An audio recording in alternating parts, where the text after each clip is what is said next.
Hello আমার ভালোবাসার প্রিয় পাঠক পাঠিকারা, তোমাদের জন্য আবারও একটা নতুন গল্প নিয়ে চলে আসলাম।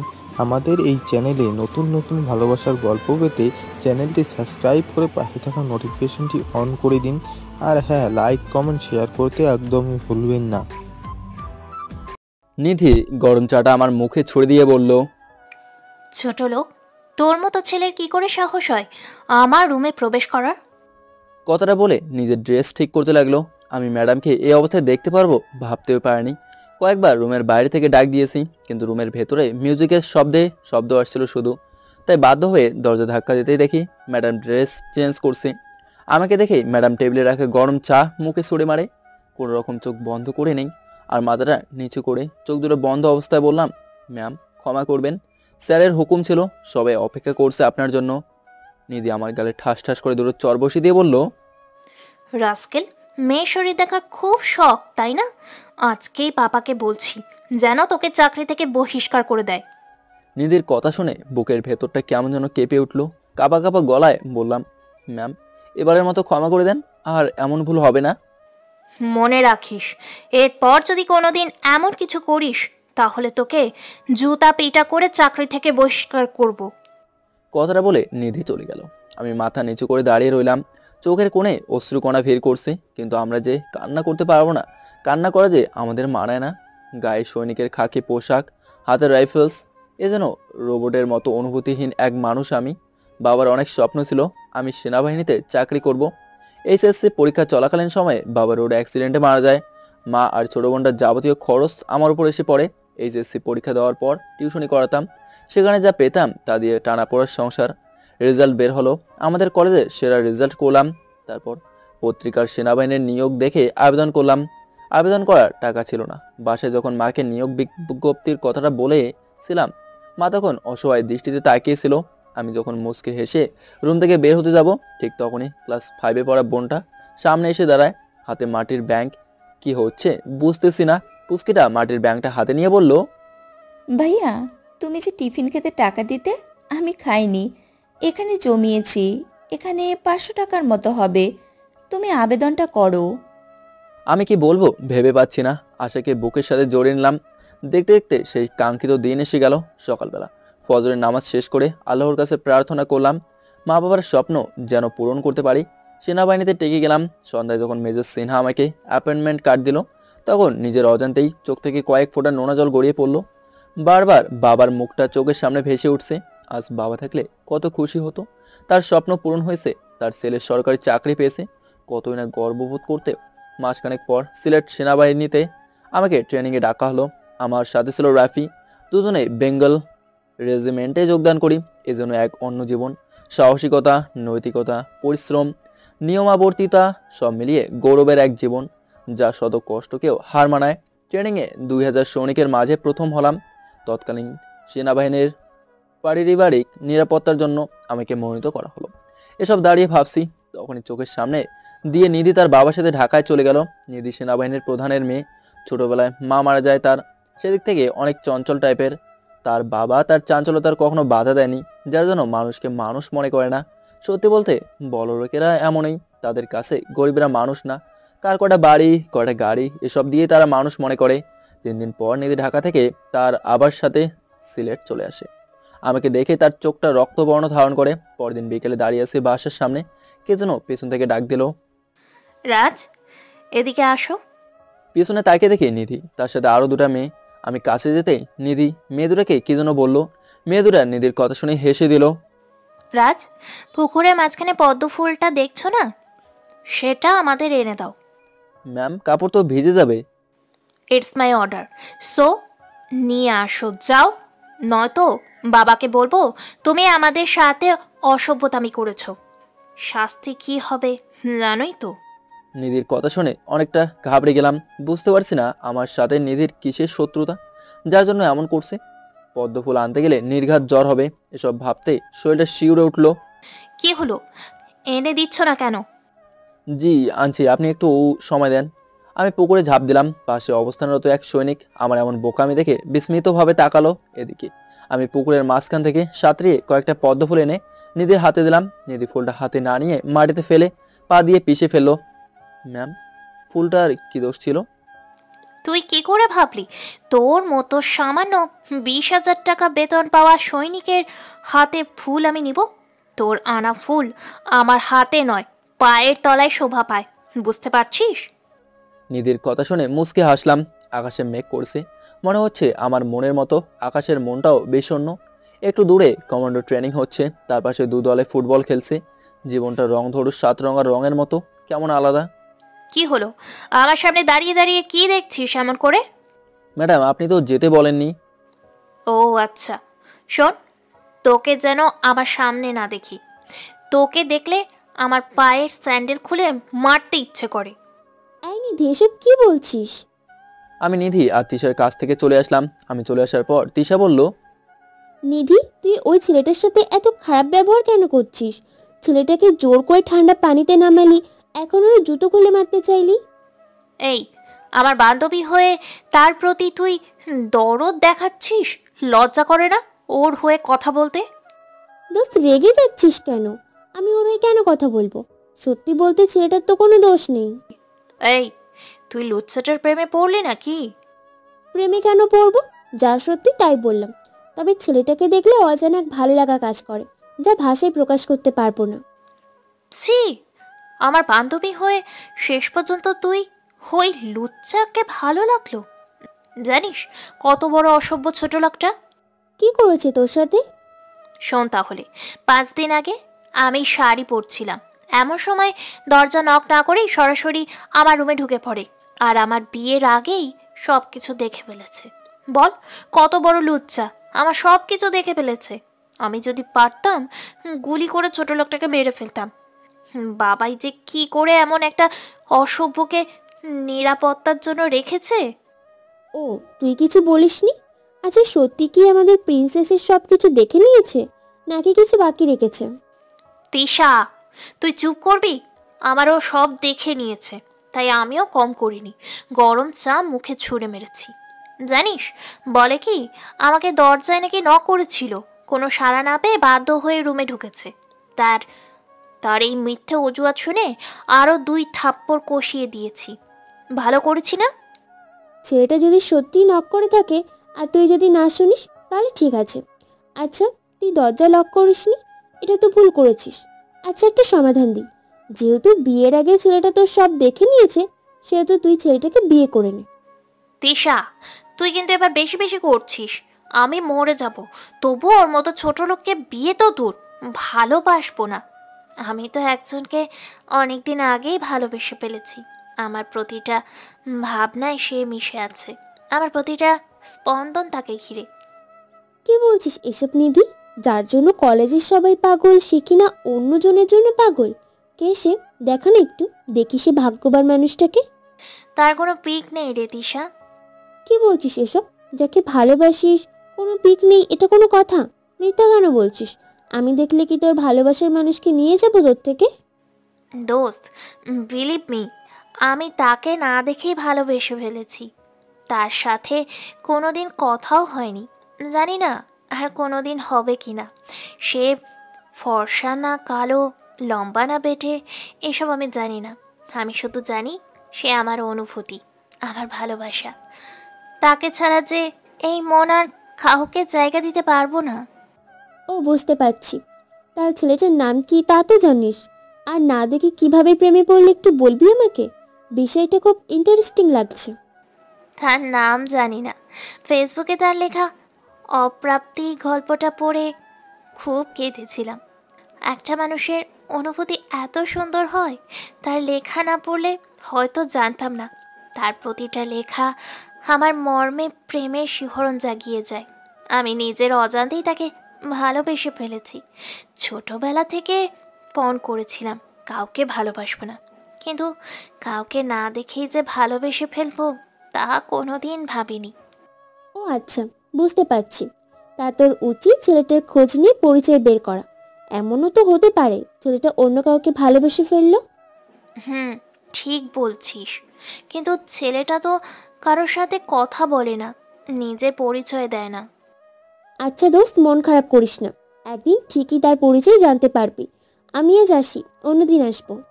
আজ যা তাহলে, রাতে ফেসবুকে নক দিব, কথা আছে। এদিকে রাত্রিবেলা আমার শরীর কেঁপে জ্বর আসে, তবুও ডিউটি করতে হচ্ছে। রাত প্রায় 10টা। এমন সময় সেনাবাহিনীর প্রধানের গাড়ি এসে দাঁড়ালো। গাড়ি থেকে নেমেই সিনহা সাহেব আমার কাছে আসতেই স্যালুট দিলাম। স্যার আমার কাঁধে হাত রেখে বলল, তোমার সম্পর্কে আমি অনেক কিছু শুনেছি। তোমার মতো সৈনিক দেশের ভবিষ্যৎ। সামনের মাসে হেলিকপ্টার থেকে প্যারাশুট থেকে লাফ দেওয়ার প্রতিযোগিতা হবে, তুমি অংশগ্রহণ করো। যদিও তুমি সাধারণ সৈনিক এখন, আমি তবুও তোমার জন্য অংশগ্রহণের সুযোগ করে দেব, পারবে তো? জি স্যার, পারবো। আরেকটা কথা, সেনাবাহিনীতে চাকরির পাশাপাশি পড়ালেখাটাও ভালোভাবে চালিয়ে যেও। দক্ষতার সাথে পড়াশোনার যোগ্যতাটাও লাগবে। স্যার চলে গেলে মনে মনে ভাবলাম, সত্যি মানুষ কত অদ্ভুত। নিধির বাবা কত সুন্দর মনের মানুষ, আর নিধি কতটা নিচু মনের মানুষ। নিধি এবারে এইচএসসি পরীক্ষা দেবে। শুনেছি নিধি সেনাবাহিনী কলেজের সবচেয়ে বেস্ট স্টুডেন্ট, পড়াশোনার পাশাপাশি সব বিষয়ে পারদর্শী। একটা মেয়ে এতটা সুন্দর হতে পারে, নিধিকে না দেখলে হয়তো অজানাই থেকে যেত। যে কেউ প্রথম দেখায় তার প্রেমে পড়ে যাবে। আল্লাহ তাআলা তার চেহারায় এক অদৃশ্য মায়া দিয়েছে, যে মায়ার জাদুতে যে কোনো মহাপুরুষকে বধ করতে পারে। তার ডাগর কালো চোখ, অনিমেষ কালো চুল, ভুবন ভোলানো হাসি, সব মিলিয়ে দ্য ভিঞ্চির বিখ্যাত সেই মোনালিসা। পরদিন সেনাপ্রধানের বাসা থেকে সোজা জালালাবাদ ক্যান্টনমেন্টে চলে গেলাম। সেখানে 2 সপ্তাহ ট্রেনিং শেষে কয়েকটা প্রতিযোগিতায় অংশগ্রহণ করলাম। সবকটা প্রতিযোগিতা ও হেলিকপ্টার থেকে প্যারাশুট পরে লাফ দিয়ে প্রথম স্থান অধিকার করলাম। রাষ্ট্রপতি সম্মাননা সূচক সোনার মেডেল দিলেন। পরের দিন ডিউটি দিচ্ছি সেনাপ্রধানের বাসায়। এমন সময় একজন এসে বলল, স্যার আমাকে ডাকছে। আমি 5 তলায় স্যারের রুমে যেতেই দেখতে পেলাম স্যার আর তার মেয়ে বসে আছে, সাথে তিশাও আছে। নিধিকে আজ খুব সুন্দর লাগছে, নীল শাড়ি সাথে কাচের চুড়ি, একদম বাঙালি মনে হচ্ছে। স্যার আমাকে দেখেই বললেন, কংগ্রাচুলেশনস রাজ, আমি জানতাম তুমি পারবে। জানিস মা, রাজ সবগুলো প্রতিযোগিতাতে প্রথম হয়েছে, যা কিনা আর্মি ইতিহাসে বিরল। স্যারের কথা শুনে নিধি ভেঙচি কাটলো। তিশা অনেকটা বিস্মিত দৃষ্টিতে আমার দিকে তাকিয়ে আছে। বুঝতে পারলাম। আমি মুচকি হেসে স্যারকে ধন্যবাদ জানালাম। ওয়েলকাম রাজ। শোনো, নিধি তার ফ্রেন্ডের বার্থডেতে যাচ্ছে। আমি চাচ্ছি তুমি নিধি আর তিশা মামুনির সাথে যাও। আমি আজ বিকেলে ঢাকা যাচ্ছি, ফিরতে ফিরতে পরশুদিন। জি স্যার। বাবা, আমি কি এখনো ছোট? ড্রাইভ করতে পারি তো। আমি আর তিশা ঠিক যেতে পারবো, তুমি কোনো চিন্তা করো না। আর আমাদের সাথে কাউকে যেতে হবে না। আমি যা বলছি তাই, তোমাদের সাথে রাজ যাবে। তোমাদের নিরাপত্তা বলতেও তো একটা কথা আছে, আর কোনো প্রশ্ন নয়। ও শিট! এই বলে নিধি তিশাকে নিয়ে গাড়িতে উঠে পড়লো। আমি ড্রাইভ করছি। এমন সময় পেছন থেকে নিধি বলল, আগে যদি জানতাম বাবা এমন একটা ছোট লোককে কাঁধে জুটিয়ে দিবে, তাহলে কখনো বার্থডে পার্টিতে আসতাম না। আইনি তুই বাদ দে না, বল আসার জন্মদিনে ওর জন্য কি নেওয়া যায়? আমি ডায়মন্ডের হার নিয়েছি, এটা দিলেই চলবে। কিন্তু এছাড়া আনকমন কিছু সাদা মাটির মাঝে গিফট করা গেলে ভালো হতো না? আচ্ছা রাজ, তুমি বলো এছাড়া আর কি গিফট দেওয়া যায়? আমি মুচকি হেসে বললাম, ম্যাম বাবরি ডল গিফট করেন, সাথে আপনাদের প্রিয় কোনো লেখকের প্রিয় কোনো বই গিফট করতে পারেন। সামনে একটা লাইব্রেরি আছে, সেখানে সব রকমের বই পাবেন। ওয়াও, সত্যি তো, সামনে দাঁড় করিও। হুমায়ুন আহমেদের হিমু সমগ্র আশা পড়তে চেয়েছিল, সেটা গিফট করলে দারুণ হবে। গিফট কিনে যত সময় বার্থডে পার্টিতে অ্যাটেন্ড করলাম। যদিও আমি বাসায় যেতে চাইনি, তিশার অনুরোধে গিয়েছিলাম। বার্থডে পার্টিতে নিধি অনেক ড্রিঙ্কস করে। তিশা না করা সত্ত্বেও রাত 12টার দিকে বার্থডে পার্টি শেষ হলে সবাইকে বিদায় জানিয়ে আবার বাসার দিকে রওনা হই। তিশা তার বাসার সামনে এসে দাঁড়াতে বলে। গাড়ি দাঁড় করলে তিশা নিধির কাছ থেকে বিদায় নিয়ে বলে, রাজ, আমার ফোনটা খুঁজে পাচ্ছি না, তোমার ফোনটা একটু দিবে? এই নেন। তিশা ফোনটা নিয়ে তার নাম্বারে ফোন দিতেই তার কাঁধে ভ্যানিটি ব্যাগে রাখা ফোনটা ক্রিং ক্রিং করে বেজে উঠলো। আমার ফোনটা আমার দিকে এগিয়ে দিয়ে একটা রহস্যময় হাসি দিয়ে চলে গেল। এই লুচু, এবার চল, কোনো জায়গায় আর দাঁড়াবি না। আমি ম্যাডামকে একদম বাসায় পৌঁছে দেই, বাট ম্যাডাম ঠিকমতো হাঁটতে পারছে না। ড্রিঙ্কস কোনোদিন খায়নি, তাই মাথা ধরেছে বুঝতে পারলাম। ম্যাডামকে তার রুমে নিয়ে শুয়ে দিতেই ম্যাডাম বমি করে দিল। আমার ড্রেসে তো পড়লোই বমি, সাথে ম্যাডামের ড্রেসটাও পুরো নষ্ট হয়ে গেল। তাই কাজের মেয়েটাকে ঘুম থেকে জাগিয়ে এনে ম্যাডামের ড্রেস চেঞ্জ করে দিলাম। ম্যাডাম কাজের মেয়েটাকে চলে যেতে বলল। আমি বাইরে দাঁড়িয়ে আছি। এমন সময় কাজের মেয়েটা বলল, স্যার আপনাকে ম্যাম ডাকছে। আমি ম্যাডামের রুমে যেতেই ম্যাডাম বলল, এই, আমাকে রেখে কোথায় গিয়েছো? আমার ভয় করে না বুঝি? আমার ভয় করছে, তুমি রুম থেকে যেও না। ম্যাডাম এসব কি বলছেন? আপনি ঘুমান, সব ঠিক হয়ে যাবে। আমার কলার ধরে টান মেরে বিছানায় ফেলে দিল নিধি। শক্ত করে জড়ি ধরে বলল, আমার ভয় করছে, তুমি আমাকে রেখে যেও না। আমি মরে যাব মনে হচ্ছে। তুমি আমাকে একা রেখে যেও না, আমার মাথাটা কেমন করছে, মাথায় হাত বুলিয়ে দাও। নিধি আমাকে শক্ত করে জড়ি ধরে আসে, মাথাটা ছোট্ট মুরগির বাচ্চার মতো বুকে লুকিয়ে রেখেছে। ছাড়ানোর চেষ্টা করছি, ছাড়াতে পারছি না, তাই বাধ্য হয়েই নিধির মাথায় হাত বুলিয়ে দিচ্ছি। এভাবে হাত বুলিয়ে দিতে দিতে কখন যে ঘুমিয়ে গেছি খেয়াল নেই। সকালবেলা নিধি ঘুম থেকে উঠে দেখে সে আমার বুকে শুয়ে আছে। আমার বুকে তাকে আবিষ্কার করতে পেয়ে সে অগ্নি মূর্তি ধারণ করলো। ধাক্কা দিয়ে সরিয়ে দিয়ে বলল, তোর কি করে সাহস হয় আমাকে বুকে নেওয়া? তোকে যতটা খারাপ মনে করেছিলাম তার চেয়ে বেশি খারাপ তুই। ছি, তোর ঘরে মা বোন নেই, সারা রাত তুই আমার রুমে আমার সাথে। ছি। ম্যাম কালকে আপনি আমাকে জোর করে রেখেছেন, আর এমন অবস্থা ছিল যে আপনাকে একা রেখেও যেতে পারছিলাম না। নিধি তার দিকে তাকিয়ে চমকে গেল। সে ড্রেস পরে পার্টিতে গিয়েছিল, যেটা সেই ড্রেস নেই। তার মানে কুত্তাটা আমার সাথে রাতে অসভ্যতামি করেছে। এই কুত্তা, তুই আমার সব কেড়ে নিলি। ম্যাম আমি আপনার কিছু কেড়ে নেইনি। আপনি কাল রাত্রে অনেক পাগলামি করছেন, এই অবস্থায় আপনাকে একা ছেড়েও দিতে পারিনি। চুপ কর, আর কত মিথ্যে বলবি? আমাকে সারা রাত জড়িয়ে ধরে, ছি, জানি না রাতে কি করেছিস। আল্লাহ, আমার সব শেষ। এই, তুই কি আমার সাথে ওইসব করে ফেলেছিস? মিথ্যে বলবি না। নিধির বাচ্চামি কথা শুনে হাসি আসছে। কি বলবো ভেবে পাচ্ছি না। যতটা চালাক ভেবেছিলাম ঠিক ততটা চালাক সে নয়। কি হলো বুঝিসনি? আমার সাথে কি বাসর করছিস? মিথ্যে বলবি না একদম, তাহলে কিন্তু খুন করে ফেলবো। নিধি কথাগুলো বলতে বলতে কান্না করে দিল। কান্না করলে যে মেয়েদের এত সুন্দর লাগে তা আগে জানা ছিল না। নিধির গাল বেয়ে মুক্তোর দানার মতো জল গড়িয়ে পড়ছে। আমি কিছুটা সাহস সঞ্চার করে বললাম, সি ম্যাডাম ওসব বলবেন না, আমি আপনার সাথে কিছু করিনি, ভয় পাবেন না, আপনি ফুলের মতো পবিত্র। আমি কথা শেষ করার আগে নিধি চর বসিয়ে দিল। এই, তুমি এতে বলছিস কেন? সকালে যখন আমি ঘুম থেকে উঠে তখন দেখি তুই আমাকে জড়িয়ে ধরে আছিস, আমার সাথে ওসব করে আমার ড্রেস চেঞ্জ করেছিস। আমি এখনই বাবাকে বলছি তুই আমাকে ধর্ষণ করেছিস, তোকে যেন ক্রস ফায়ার করে। ম্যাম কুল ডাউন প্লিজ, স্যারকে এসব বলবেন না। আমার চাকরি চলে যাবে, আর আমার বাড়িতে অসুস্থ মা আর ছোট বোন ছাড়া কেউ নেই, ওরা বাঁচবে না আপনাকে ছাড়া। আপনি আমার সাথে কথাটা একটু বিলিভ করেন। কি বিলিভ করব? এই যে কাল রাতে আমার সাথে জড়িয়ে ধরে শুয়ে থেকেও আমার সাথে বাসর করিসনি, আমার ড্রেস চেঞ্জ করেও আমার সাথে অসভ্যতামি করিসনি। তুই সত্যি আমার সব দেখে নিয়েছিস, এখন আমার বরের কি হবে? ম্যাডাম হ্যাঁ, রাত্রে আমি আপনাকে নয়, আপনি রাত্রে মদ্যপ অবস্থায় আমাকে জড়িয়ে ধরেছিলেন। আমি চলে যেতে চেয়েছিলাম, আপনিই বলেছেন মরে যাবেন। আর আপনার ড্রেস আমি নয়, আপনাদের বাসার কাজের মেয়েকে দিয়ে চেঞ্জ করিয়ে নাইট ড্রেস পরে দিতে বলেছি, কেননা আপনি আপনার ড্রেসে বমি করে দিয়েছিলেন। আমি বিশ্বাস করি না, তুই সব নাটক করছিস। আমি বাবাইকে সব বলছি। নিধি যখন ফোন করতে যাবে ঠিক তখনই নিধির হাতটা ধরে ফেললাম আর বললাম, ম্যাম কাজের মেয়েটাকে একটু ডাক দিয়ে শোনেন, কাল কাজের মেয়েটাই আপনার ড্রেস চেঞ্জ করছে।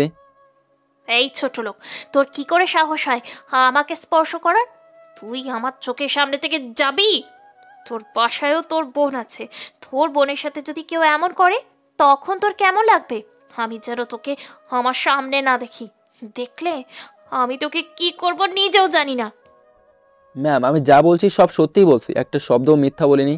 নিধি আমার দিকে তাকিয়ে দেখতে পেলো আমার গালে গলায় লিপস্টিকের দাগ, সাথে সাথে পা থেকে স্যান্ডেল খুলে বাড়ি মারতে মারতে বলল, এই রাস্কেল, তুই আমার সাথে ওসব করিসনি, তাহলে তোর গালে ঘাড়ে লিপস্টিকের দাগ কেন? কোনো কিছু না করলে আর গালে গলায় লিপস্টিকের দাগ থাকে? ম্যাম রাত্রে ঘুমের ঘরে আপনি ওসব করছেন। এই চুপ, এই মুহূর্তে আমার চোখের সামনে থেকে বের হয়ে যাবি, নয়তো আজ আমার হাতে খুন হবি। আমি রুম থেকে বের হতেই নিধি কাজের মেয়েটাকে ডাক দিল। কাজের মেয়েকে জিজ্ঞেস করতেই কাজের মেয়েটা বলে দিল, ম্যাম কাল রাতে আমি আপনার ড্রেস চেঞ্জ করে দিয়েছি, আপনি বমি করে দিয়েছিলেন। রাত স্যার ডক্টরকে ফোন করতে চেয়েছিল, আমি না করেছি, কেননা আপনি ড্রিঙ্কস করেছেন। এসব জানাজানি হলে স্যারের মান সম্মান কোথায় যাবে? আর একটা কথা ম্যাম, আপনি কি রাজ স্যারকে ভালোবাসেন? এই কি বলছিস তুই? মাথা ঠিক আছে তোর? না ম্যাডাম, কাল রাতে আমার সামনেই রাজ স্যারকে জড়িয়ে ধরে বলেছিলেন তাকে ছাড়া বাঁচবেন না, আর সেই রুম থেকে বের হলে আপনি নাকি সুসাইড করবে। নিধি স্বাদের কথা শুনে লজ্জা পেল খানিকটা, সাথে অনেক রাগও লাগছে। রাগকে চেপে রেখে বলল, তুই যাবি আমার সামনে থেকে? সাথে চলে গেল। আমি ফ্রেশ হয়ে ডিউটি করছি। পেছন থেকে রফিক বলে উঠল, রাজ, তোমার গাল ওভাবে লাল হয়ে আছে কেন? জানি না, সকালে ঘুম থেকে উঠে দেখছি গালটা লাল হয়ে আছে, বুঝতে পারছি না কিছু। ও আচ্ছা, এবারের ঈদে বাড়িতে যাবে না? জানি না, ছুটি মঞ্জুর হলে যাব, নয়তো আর যাওয়া হবে না। কতদিন থেকে মাকে দেখি না, মার ছুটকির কথা খুব মনে পড়ছে। হঠাৎ ফোনটা ক্রিং ক্রিং করে বেজে উঠলো। ফোনটা রিসিভ করতে ওপাশ থেকে আশা বলল, ভাইয়া জানো আজ আমি রোজা রেখেছি। তাই বুঝি? কেন রোজা রাখছিস আমার তুনতুনি? এখন তো আর রমজান মাস না। ভাইয়া পরশুদিন তোমাকে নিয়ে দুঃস্বপ্ন দেখেছি। আম্মুও নাকি দেখেছে। আম্মু রোজা রেখেছে, আমাকে বারণ করেছে, তবুও রেখেছে। ছোটদের কথা নাকি আল্লাহ তাআলা শোনে, তাই রোজা রেখেছি। নামাজ পড়ে বলেছি আল্লাহ যেন আমার ভাইয়াকে হেফাজত করে। তুমি কেমন আছো ভাইয়া? আশার কথা শুনে দু চোখ বেয়ে পানি গড়িয়ে পড়ছে। চোখের পানি বাদ মানছে না, কথা বলতে পারছে না, গলায় আড়ষ্ট হয়ে আসছে। কাপা কাপা গলায় বললাম, হ্যাঁ তুনতুনি, আমি ভালো, তুই কেমন আছিস? ভাইয়া তুমি কাঁদছো তাই না? কান্না করো না, তুমি কাঁদলে আমারও কান্না পায়। আচ্ছা ভাইয়া, ওইখানে সময় মতো খেতে দেয় তো? জানো ভাইয়া এখন খেতে বসলে তোমার জন্য প্লেটের এক কোণায় খাবার রেখে দেয়। মা বকে তবুও। হ্যাঁ তুনতুনি খেতে দেয়, চিন্তা করিস না। বল এবারের ঈদে তোর জন্য কি নিয়ে আসবো? ভাইয়া রোজার ঈদে তো তুমি আসোনি, এইবারের ঈদে আমার কিছুই লাগবে না। তুমি এসো তাহলেই হবে। কতদিন তোমাকে দেখি না। জানো আজ আমাদের স্কুলে রেজাল্ট দিয়েছে, আমি প্রথম হয়েছি। আলহামদুলিল্লাহ। দেখতে হবে না তুনতুনিটা কার? আচ্ছা মাকে দে। মায়ের সাথে কিছুক্ষণ কথা বলে ফোনটা রেখে দিলাম। ফোনটা রেখে দিয়ে মনে মনে ভাবছি, দেশ রক্ষা কত বড় মহান পেশা, কত ত্যাগ। পরীক্ষা করতে হয়। একজন শিক্ষক প্রতিদিন তার মা বাবার মুখ দেখতে পারে, আর সৈনিকের দিন শুরু হয় সকাল 8টায়, শেষ হয় রাত 10টায়। দেশের জন্য নিজের প্রাণটা সবসময় তৈরি রাখতে হয়। আশার কথাগুলো কানে বাজছে, কতদিন থেকে ওর হাতে খাই না। এদিকে নিধি মনে মনে ভাবছে, সত্যিই কি আমি কাল রাতে অমন করছি? রাজকে জড়িয়ে ধরেছিলাম? না, ওর মতো ছোট লোককে না। তিশাকে ফোন দেই, দেখি তিশা কি বলে। নিধি তিশার নাম্বারে ফোন দিতেই তিশা ফোন রিসিভ করে বলল, কি ব্যাপার, মাথা ঠিক হয়েছে? কেন, আমার মাথায় কি হবে আবার তিশা? কাল রাতে ড্রিঙ্কস তো কম করিসনি, মাতলামি তো করার কথাই। এবার বল কেমন আছিস? ভালো। শোন না, যে কারণে ফোন দিয়েছি, আজ রাতে কি হয়েছে জানিস? সকালে ঘুম থেকে উঠে দেখি রাত ছোট লোকটা আমাকে জড়িয়ে ধরে আছে, আর আমি যে ড্রেস পরে পার্টিতে গিয়েছিলাম সেই ড্রেস গায়ে নেই। কি বলছিস? তাহলে রাজ কি সত্যিই তোর ফুলের মধু পান করলো নাকি? আচ্ছা, বেবি হলে কি নাম রাখবি? আমি খালামণি হব, কি যে মজা হবে, তাই না রে? চুপ! কুতি, তুই মজা নিচ্ছিস, আমি ফান করছি না। শোন না, আমি ওই ছোট লোকটাকে জুতো দিয়ে পিটাইছি। কত বড় সাহস, আমাকে জড়িয়ে ধরে শুয়ে থাকে। যখন দেখছি তার গালে ঘাড়ে গলায় লিপস্টিকের দাগ, তখন আর বুঝতে বাকি রয়ে নাই, ও আমার সাথে সব করেছে। সত্যি নাকি? আচ্ছা, কিস কি ও করেছে না তুই? ও করলে গলায় কেন থাকবে? ও তো আর লিপস্টিক পরে না। আমার মনে হয় তুই করেছিস দোস্ত। আচ্ছা, কিস করলে কেমন অনুভূতি হয় রে? চুপ! তুই আমার বান্ধবী কিনা সন্দেহ হয়, তোকে ফোন করাই ভুল ছিল। এই বলে নিধি ফোনটা কেটে দিয়ে শাওয়ার নিতে চলে গেল। শাওয়ারের নিচে বসে নিধি কাঁদতে লাগলো। রাগে নিজের চুল ছিঁড়তে ইচ্ছে হচ্ছে তার। সে একটা ছোট লোককে কিস করেছে, নিজের কাছে নিজেরই ঘৃণা লাগছে। নিধি শাওয়ার শেষ করে টাওয়াল পেঁচিয়ে বের হয়ে আজ তার নিজেকে নিজের কাছে অপবিত্র লাগছে। কিছুই ভালো লাগছে না, তাই ফেসবুকে ঢুকেই দেখে মেঘরোদ্দুর আইডি থেকে গল্প পোস্ট করছে। গল্পটা পড়তে পড়তে নিধির মন ভালো হয়ে যায়। পরের দিন নিধির বাবা বাসায় আসতে নিধি তার বাবাকে জড়িয়ে ধরে কান্না করে দেয়। কি হলো মা, কাঁদছিস কেন? কি হয়েছে? নিধি আর জোরে কাঁদতে লাগলো। সিনহা সাহেব নিধির মাথায় হাত বোলাতে বোলাতে বলল, মারে, এভাবে কাঁদলে হবে? কি হয়েছে আমাকে বলবি তো? না বললে বুঝবো কিভাবে? হুম? নিধি মনে মনে ভাবছে সে আমার কথা বলে দেবে, বাট কি যেন মনে করে ভাবলো। না থাক, আমি এর প্রতিশোধ নেব, বাবাকে বলবো না। তাই চোখের পানি মুছে বলল, বাবাই আমাকে রেখে কোথাও যাবে না। তুমি না থাকলে আমার ভয় করে, আমার কিছু ভালো লাগে না। আর তোমার সাথে কথা নাই, তুমি পচা, আমাকে একা রেখে চলে যাও। আচ্ছা মা, আমার কান ধরছি, মন খারাপ করে না। এখন থেকে যা বলবে তাই শুনবো। আর আমরা সামনে ঈদে সুইজারল্যান্ড যাচ্ছি। তোমার রহিম চাচা ও পরিবারও আমাদের সাথে যাবে। ও রিয়েলি বাবা, ইউ আর আ গ্রেট বাবা। বাবা, তিশাও যাবে তো আমাদের সাথে? হ্যাঁ যাবে। আর শোন মা, 3 দিন পর থেকে তোদের এসএসসি এক্সাম। আমি চাই আমার মাটা কলেজের সেরা রেজাল্ট করুক। ইনশাল্লাহ বাবাই, তুমি শুধু দোয়া করিও, দেখবে আমি সফল কাম হইবই। এদিকে নিধির এইচএসসি পরীক্ষা শুরু হয়ে গেল। প্রতিটা পরীক্ষায় নিধিকে আনা নেওয়ার দায়িত্ব আমারই উপরেই স্যার অর্পণ করলো। পরীক্ষার এতগুলো দিনে নিধি আমার সাথে একটা কথাও বলেনি। মাঝে মাঝে তিশার সাথে কথা হতো, প্রায় রাতে তিশা ফোন করে এটা সেটা বলতো। দেখতে দেখতে পরীক্ষা শেষ হয়ে গেল। মাসখানেক পর আমাদের কমান্ডার নিয়োগের পরীক্ষা অনুষ্ঠিত হলো। পরীক্ষায় অ্যাটেন্ড করলাম। একদিন সিনহা স্যার ডেকে নিয়ে বলল, রাজ, তোমার এক্সাম কেমন হয়েছে? জি স্যার ভালো, আল্লাহ চাইলে খুব ভালো একটা রেজাল্ট হবে, দোয়া করবেন। হ্যাঁ অবশ্যই। শোন রাজ, আগামী 1 মার্চে নৌ বিমান ও সেনাবাহিনীদের মাঝে কয়েকটা প্রতিযোগিতা হবে। আমি চাই তুমি নিজেকে তৈরি করো। জি স্যার। বলে দরজার দিকে তাকাতেই খানিকটা অবাক হলাম। নিধি দরজায় দাঁড়িয়েছে, মনে হচ্ছে কোথাও বের হবে। কালো পাড়ের নীল তাঁতের শাড়ি পরেছে সে, আর চোখে কাজল, কপালে ঠিক মাঝখানটায় বৃত্তকার টিপ, একদম অফস্টোরির মতো লাগছে। আমি স্যারের রুম থেকে যখনই বের হব তখন স্যার বলল, রাজ, নিধিকে একটু তিশার বাসায় নামিয়ে দিয়ে আসো তো। স্যারের কথা শুনে নিধি অগ্নি দৃষ্টিতে তাকালো, মনে হচ্ছে তার চোখের আগুনে আমাকে পুড়ে ফেলবে। আমি মাথা নিচু করে দাঁড়িয়েছি। নিধি গিয়ে গাড়িতে উঠলো। গাড়ি চলছে আপন গতিতে। নিধি গাড়িতে বসে ফেসবুক অন করতেই দেখতে পেল শাড়ি থেকে পোস্ট করা হয়েছে।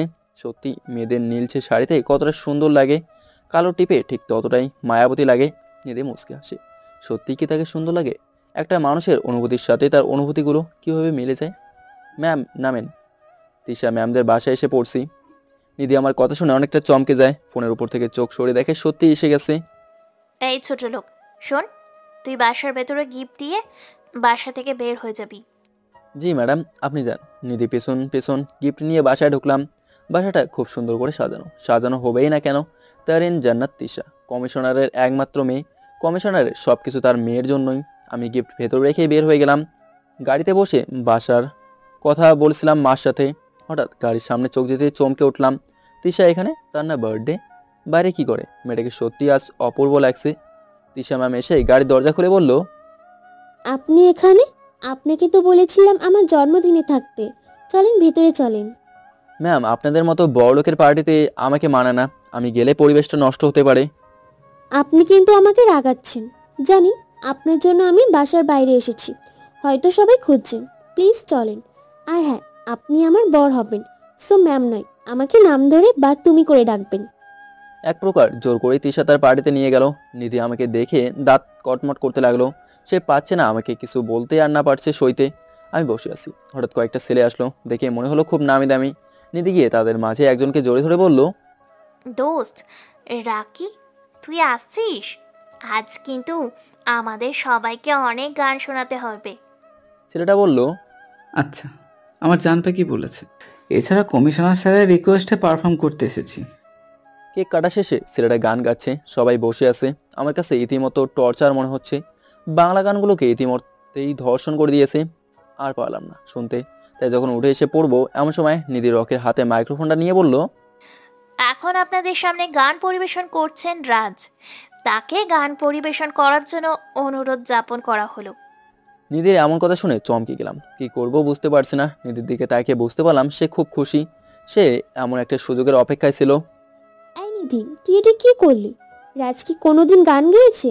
অযথা মানুষটাকে লজ্জা দেওয়ার কি আছে? তুই না করে দে। আমি জানি সে পারে না।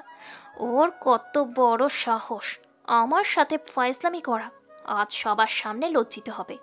তুই কোনো কথা বলবি না, শুধু দেখে যা হিরো আলমের কণ্ঠর গান। আমি গিটারটা রকের হাত থেকে নিয়ে বাজাবো, ঠিকমতো বাজাতেও পারছি না। তখন একটা ছেলে বলল, ব্রো, আপনি স্টেজ থেকে নামলেন, গিটার ধরতে পারেন না, আবার গান গাইতে গিয়েছেন? ছেলেটার কথা শুনে সবাই হো হো করে হেসে দিল। নিজের কাছে লজ্জা লাগছে। হাসির রোল পড়ে যাচ্ছে। নিধি আরও বেশি হাসছে। তিশা দৌড়ে আমার কাছে এসে বলল, রাজ চলো এখান থেকে। আমি মৃদু হেসে গিটারটা ঠিকভাবে ধরে রবীন্দ্রনাথের সেই ফাল্গুনের গানটার সুর ধরতেই সবাই নিস্তব্ধ হয়ে গেল। আমি গাইতে লাগলাম প্রিয় গানটি। আকাশে বহিছে প্রেম, নয়নে লাগিল নেশা, কারা যে ডাকিল পিছে, বসন্ত এসে গেছে। গান শেষ হতেই সবার করতালিতে মুখরিত হয়ে গেল পরিবেশ। তিশা দৌড়ে এসে জড়িয়ে ধরে বলল, আনবিলিভেবল, আমি বিলিভ করতে পারছি না তুমি এত সুন্দর গান করো। ধারণা অতীত, সত্যিই তোমার গানটা আমার বার্থডে সেরা গিফট ছিল। আমার আর তিশার দিকে সবাই হা করে তাকিয়ে আছে। বুঝতে পারলাম তিশা জড়িয়ে ধরেতেই অনেকেই অবাক হয়ে গেছে। নিধির দিকে তাকিয়ে দেখি তার মুখটা মেঘলা আকাশের মতো কালো মেঘে ছেয়ে গিয়েছে, যে কোনো সময় বজ্রপাত হতে পারে। তিশাকে সারিয়ে দিয়ে যখন বের হব তখন কয়েকটা মেয়ে এসে আমার চারদিকে দাঁড়ালো। দেখে মনে হলো সবাই উচ্চ বংশের। একটা মেয়ে বলল, সত্যিই আমি মুগ্ধ হয়ে গেছি। যতটা সুন্দর গিটার বাজিয়েছেন ঠিক ততটা সুন্দর গান গেয়েছেন। প্লিজ আপনার ফেসবুক অ্যাকাউন্ট বা ফোন নাম্বার পেতে পারি? আমি পিছনে তাকিয়ে দেখি নিধি ম্যাম দাঁড়িয়ে আছে। আমি মুচকে হাসি দিয়ে বললাম, সরি আপু, আমি ফেসবুক ইউজ করি না, আর অফিসের ফোন সব কাজে ইউজ করে। কথাটা বলে বের হয়ে গেলাম। মেয়েটা আমার কথা শুনে করুণ দৃষ্টিতে তাকালো। বাইরে গাড়িতে বসে আছি। খানিকক্ষণ পর নিধি এসে গাড়িতে বসে বলল, এত দাম দেখালি কেন আমার বন্ধুদের সামনে? তোর মতো গায়ক বাজারের অলিতে গলিতে পড়ে থাকে। ছোট লোক একটা, জানিস তারা কত বড় লোক? ম্যাম, বড়লোকদের সাথে কথা না বলাই ভালো। আমরা তো মধ্যবিত্ত, আমাদের কাছে সম্মানটাই সব। তাছাড়া আপনার বড়লোক বান্ধবীদের সাথে সখ্যতা করার কোনো ইচ্ছে আমার নেই, সেই জন্য ছোট্ট একটা মিথ্যা বলেছি। এছাড়া ফেসবুক ব্যবহার করা আমার পছন্দ নয়। আরেকটা কথা ম্যাম, আল্লাহ যাকে সম্মানিত করে তাকে পৃথিবীর কেউ লজ্জা দিতে পারে না। ও আচ্ছা, তাই নাকি? তোর আবার কিসের সম্মান? যে একটা মেয়ের সরলতার সুযোগ নিয়ে সব দেখে নেয়, যার কাছে একটা মেয়ের সম্মান নিরাপদ নয়, তার আবার সম্মান? ছোট লোক, গাড়ি চালা, লেট হলে খবর আছে। নিধিকে বাসায় নামিয়ে দিয়ে ফ্রেশ হয়ে শুয়ে পড়বো এমন সময় ফোনটা ক্রিং ক্রিং করে বেজে উঠলো। প্রথমবার ফোন ধরলাম না, পরে আবার রিং হতেই ফোনটা ধরলাম। ফোন ধরতেই ওপাশ থেকে বলে উঠলো, কেমন আছেন? জি আলহামদুলিল্লাহ, আপনি কে? আপনাকে তো চিনলাম না। আমি আপনার খুব কাছের কেউ। যতটা কাছে পৃথিবী আর চাঁদের অবস্থান, এখন আপনার আকাশের চাঁদটা খুঁজে নেন। আপনি কে বলবেন, নয়তো ফোনটা রেখে দেবো। এই যে ওয়েট, প্লিজ ফোনটা রাখবেন না। আমি তিশা, নিধির ফ্রেন্ড। বাবা, এত রাগ, আরও পরিচয় দিতে হবে? ও আচ্ছা আপু, আপনি তাই এত রাতে কি মনে করে? এই, আপনি আমাকে আপু ডাকলেন কেন?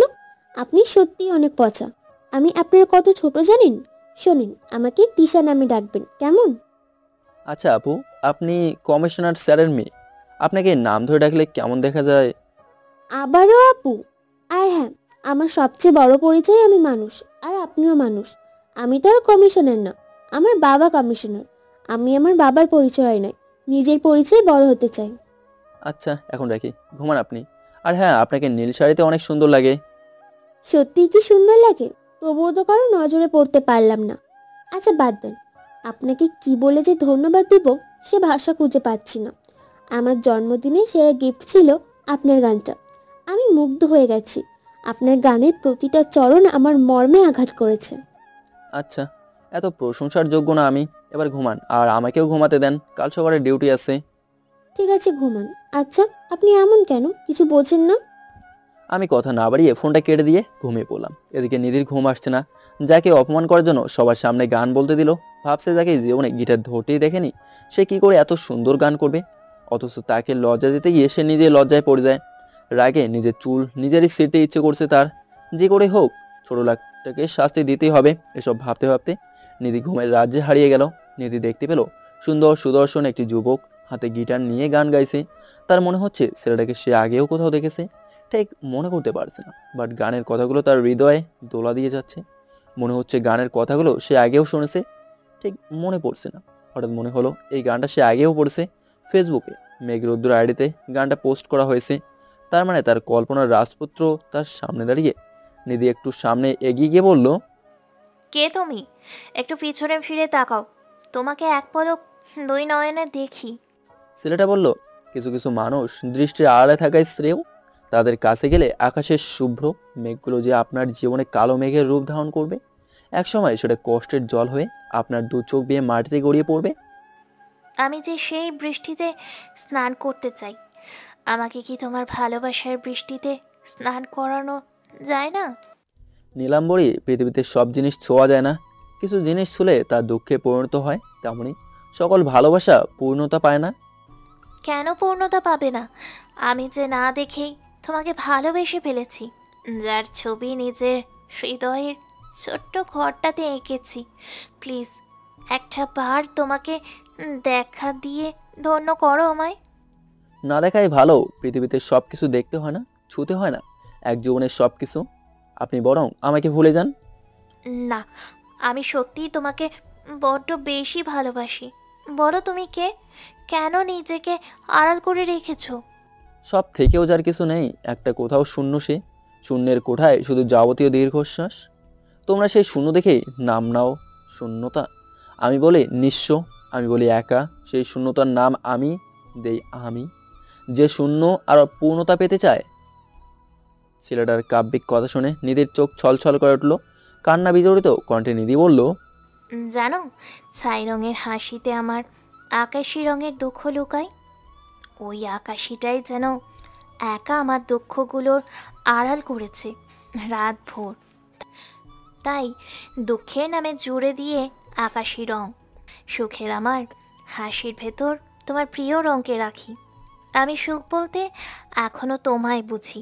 ভালোবাসার নামকরণে থাকবে আমার তুমি। হঠাৎ টেবিলের ওপর থেকে কিছু একটা পড়ার শব্দে নিধির ঘুমটা ভেঙে যায়। চোখ মেলে তাকাতে দেখে একটা বিড়াল দৌড়ে যাচ্ছে।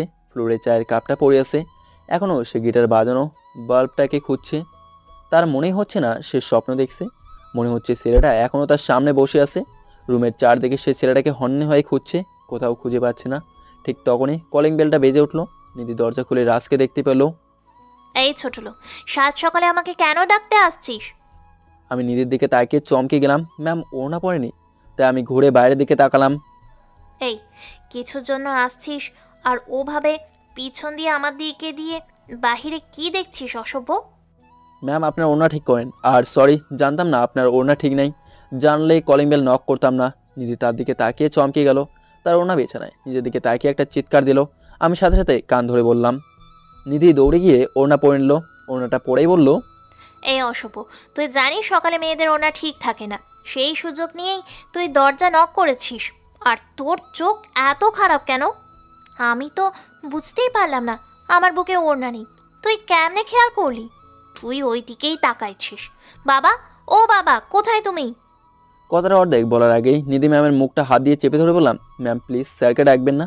স্যার নিজেই আমাকে আপনার কাছে পাঠিয়েছে। স্যার এসব শুনলে কষ্ট পাবেন, প্লিজ স্যারকে ডাকবেন না। আপনারও সম্মানহানি হবে। স্যারকে না ডেকে যে শাস্তি দিবেন সে শাস্তি মাথা পেতে দেবো। কতগুলো বলে নিধির মুখ থেকে হাত সরিয়ে নিতেই নিধি আমার গায়ে ঠাস করে চর বসিয়ে দিয়ে বলতে লাগলো, এই কুত্তা, তোর কি করে সাহস হয় আমাকে টাচ করার? তুই সত্যি একটা কালপিট। আমার সামনে 50 বার কান ধরে উঠবি আর বসবি, এটা তোর শাস্তি। ম্যাম এটা না করলে হয় না? হবে না কেন? হবে। তোর কিছুই করতে হবে না, বাবাকে ডেকে দিচ্ছি। ওয়েট। বাবা, ও বাবা। ম্যাম আমি কান ধরে উঠবস করছি, তবুও স্যারকে ডাক দিবেন না? এই তো, গুড বয়। এখন বস। আর বলবি কোনোদিন এভাবে আমার রুমে আসবি না। কি আর করার, বাধ্য হয়ে কান ধরে উঠবস করলাম। নিধি দেখে তাকে দেখি শাকচুনিটা তাচ্ছিলের হাসি দিচ্ছে। উঠবস শেষে ম্যামকে বললাম, ম্যাম স্যার আপনাকে একা একা কোথাও যেতে মানা করছে, গোয়েন্দা বিভাগ থেকে নাকি জরুরি সংকেত দিয়েছে। আচ্ছা ঠিক আছে, যাব না। তুই যা এবার আমার সামনে থেকে। আমি নিচে আসতেই রাফি বলল, কমান্ডার স্যার তোমাকে তার রুমে যেতে বলছে। আচ্ছা যাচ্ছি। আমি কমান্ডার স্যারের রুমে গিয়ে স্যালুট দিতে স্যার বলল, রাজ, আগামী সপ্তাহ থেকে প্র্যাকটিস চলবে। তুমি সাঁতার, শুট, দৌড়, প্যারাশুট সহ কয়েকটি প্রতিযোগিতায় অংশগ্রহণ করবে। তাছাড়া তোমাকে আরও 20 জনকে খেলাধুলোর বিষয়ে প্রশিক্ষণ দিতে হবে সাঁতার আর শুট বিভাগে। আমরা চাই এই বছর আমাদের বেঙ্গল রেজিমেন্ট সেনাবাহিনীর অন্যান্য রেজিমেন্টের মাঝে শ্রেষ্ঠ হোক। জি স্যার, ইনশাল্লাহ। আচ্ছা এবার যাও। আমি স্যারের রুম থেকে বের হয়ে ডিউটিতে দাঁড়াতে রাফি পেছন থেকে বলল, রাজ, একটা কথা বলি? হ্যাঁ বলো, কি বলবা? তুমি একটা মানুষ, এত বিষয় এত এক্সপার্ট কিভাবে? যেমন লেখাপড়া তেমন প্রতিটা খেলাধুলা। আমরা যেসব কল্পনাও করতে পারি না তুমি সেসব করে দেখিয়েও দাও। সত্যি তোমার রেজিমেন্ট থেকে নিজেকে গর্বিত মনে হয়। রাফি, এতে শুধু আমার পরিশ্রম, সব তো আমার মহান করুণাময় আল্লাহ তাআলার অনুগ্রহ, যিনি আসমান জমিনের সৃষ্টিকর্তা। আচ্ছা, ধন্যবাদ। স্বাগত তোমাকেও। কথা শেষ করে ঘাড় ঘোরাতেই মোটামুটি অবাক হলাম। মনে হচ্ছে রূপা নীল শাড়ি পরে ময়ূরাক্ষীর তীরে দাঁড়িয়ে আছে। আসসালামু আলাইকুম মিস্টার সিঙ্গার, কেমন আছো? ওয়ালাইকুম সালাম ম্যাম, ভালো। আপনি কেমন আছেন? জি ভালো। কালকে সেই গানটার জন্য স্পেশালি আরও থ্যাঙ্কস। আর হ্যাঁ, আরেকটা কথা, সত্যি নীল শাড়িতে আমাকে এতটা সুন্দর লাগে আপনি বলার আগে কখনো উপলব্ধি করতে পারিনি। সুন্দরের চোখে দেখলে সব সুন্দর, যার অন্তর যত পরিষ্কার তার দৃষ্টি ততই সুন্দর। আর কিছু কিছু মেয়ে সৃষ্টিকর্তা প্রদত্ত, কিছু মায়া নিয়ে আসে, যাদের নীল শাড়িতে মায়াবতী লাগে। আপনিও তার ব্যতিক্রম নন। আচ্ছা, কাব্যিক ভাষা এত বুঝি না। নিধি কোথায়? তাকে ফোনে পাচ্ছি না, ফোন সুইচ অফ দেখাচ্ছে। ম্যাম উপরে আছে, আপনি বাসায় যান। আবার ম্যাম? আপনাকে না কতবার বলেছি ম্যাম ডাকবেন না আমাকে। আমি তিশা, তারিনও ডাকতে পারেন। আচ্ছা গেলাম, আবার আসবো। তিশা আমাদের সামনে থেকে চলে যেতেই রাফি বলল, রাজ, মেয়েটার মতি গতি ঠিক মনে হচ্ছে না, মনে হচ্ছে তোমার প্রেমে পড়ছে। শোনেন, এই বয়সটাই এমন।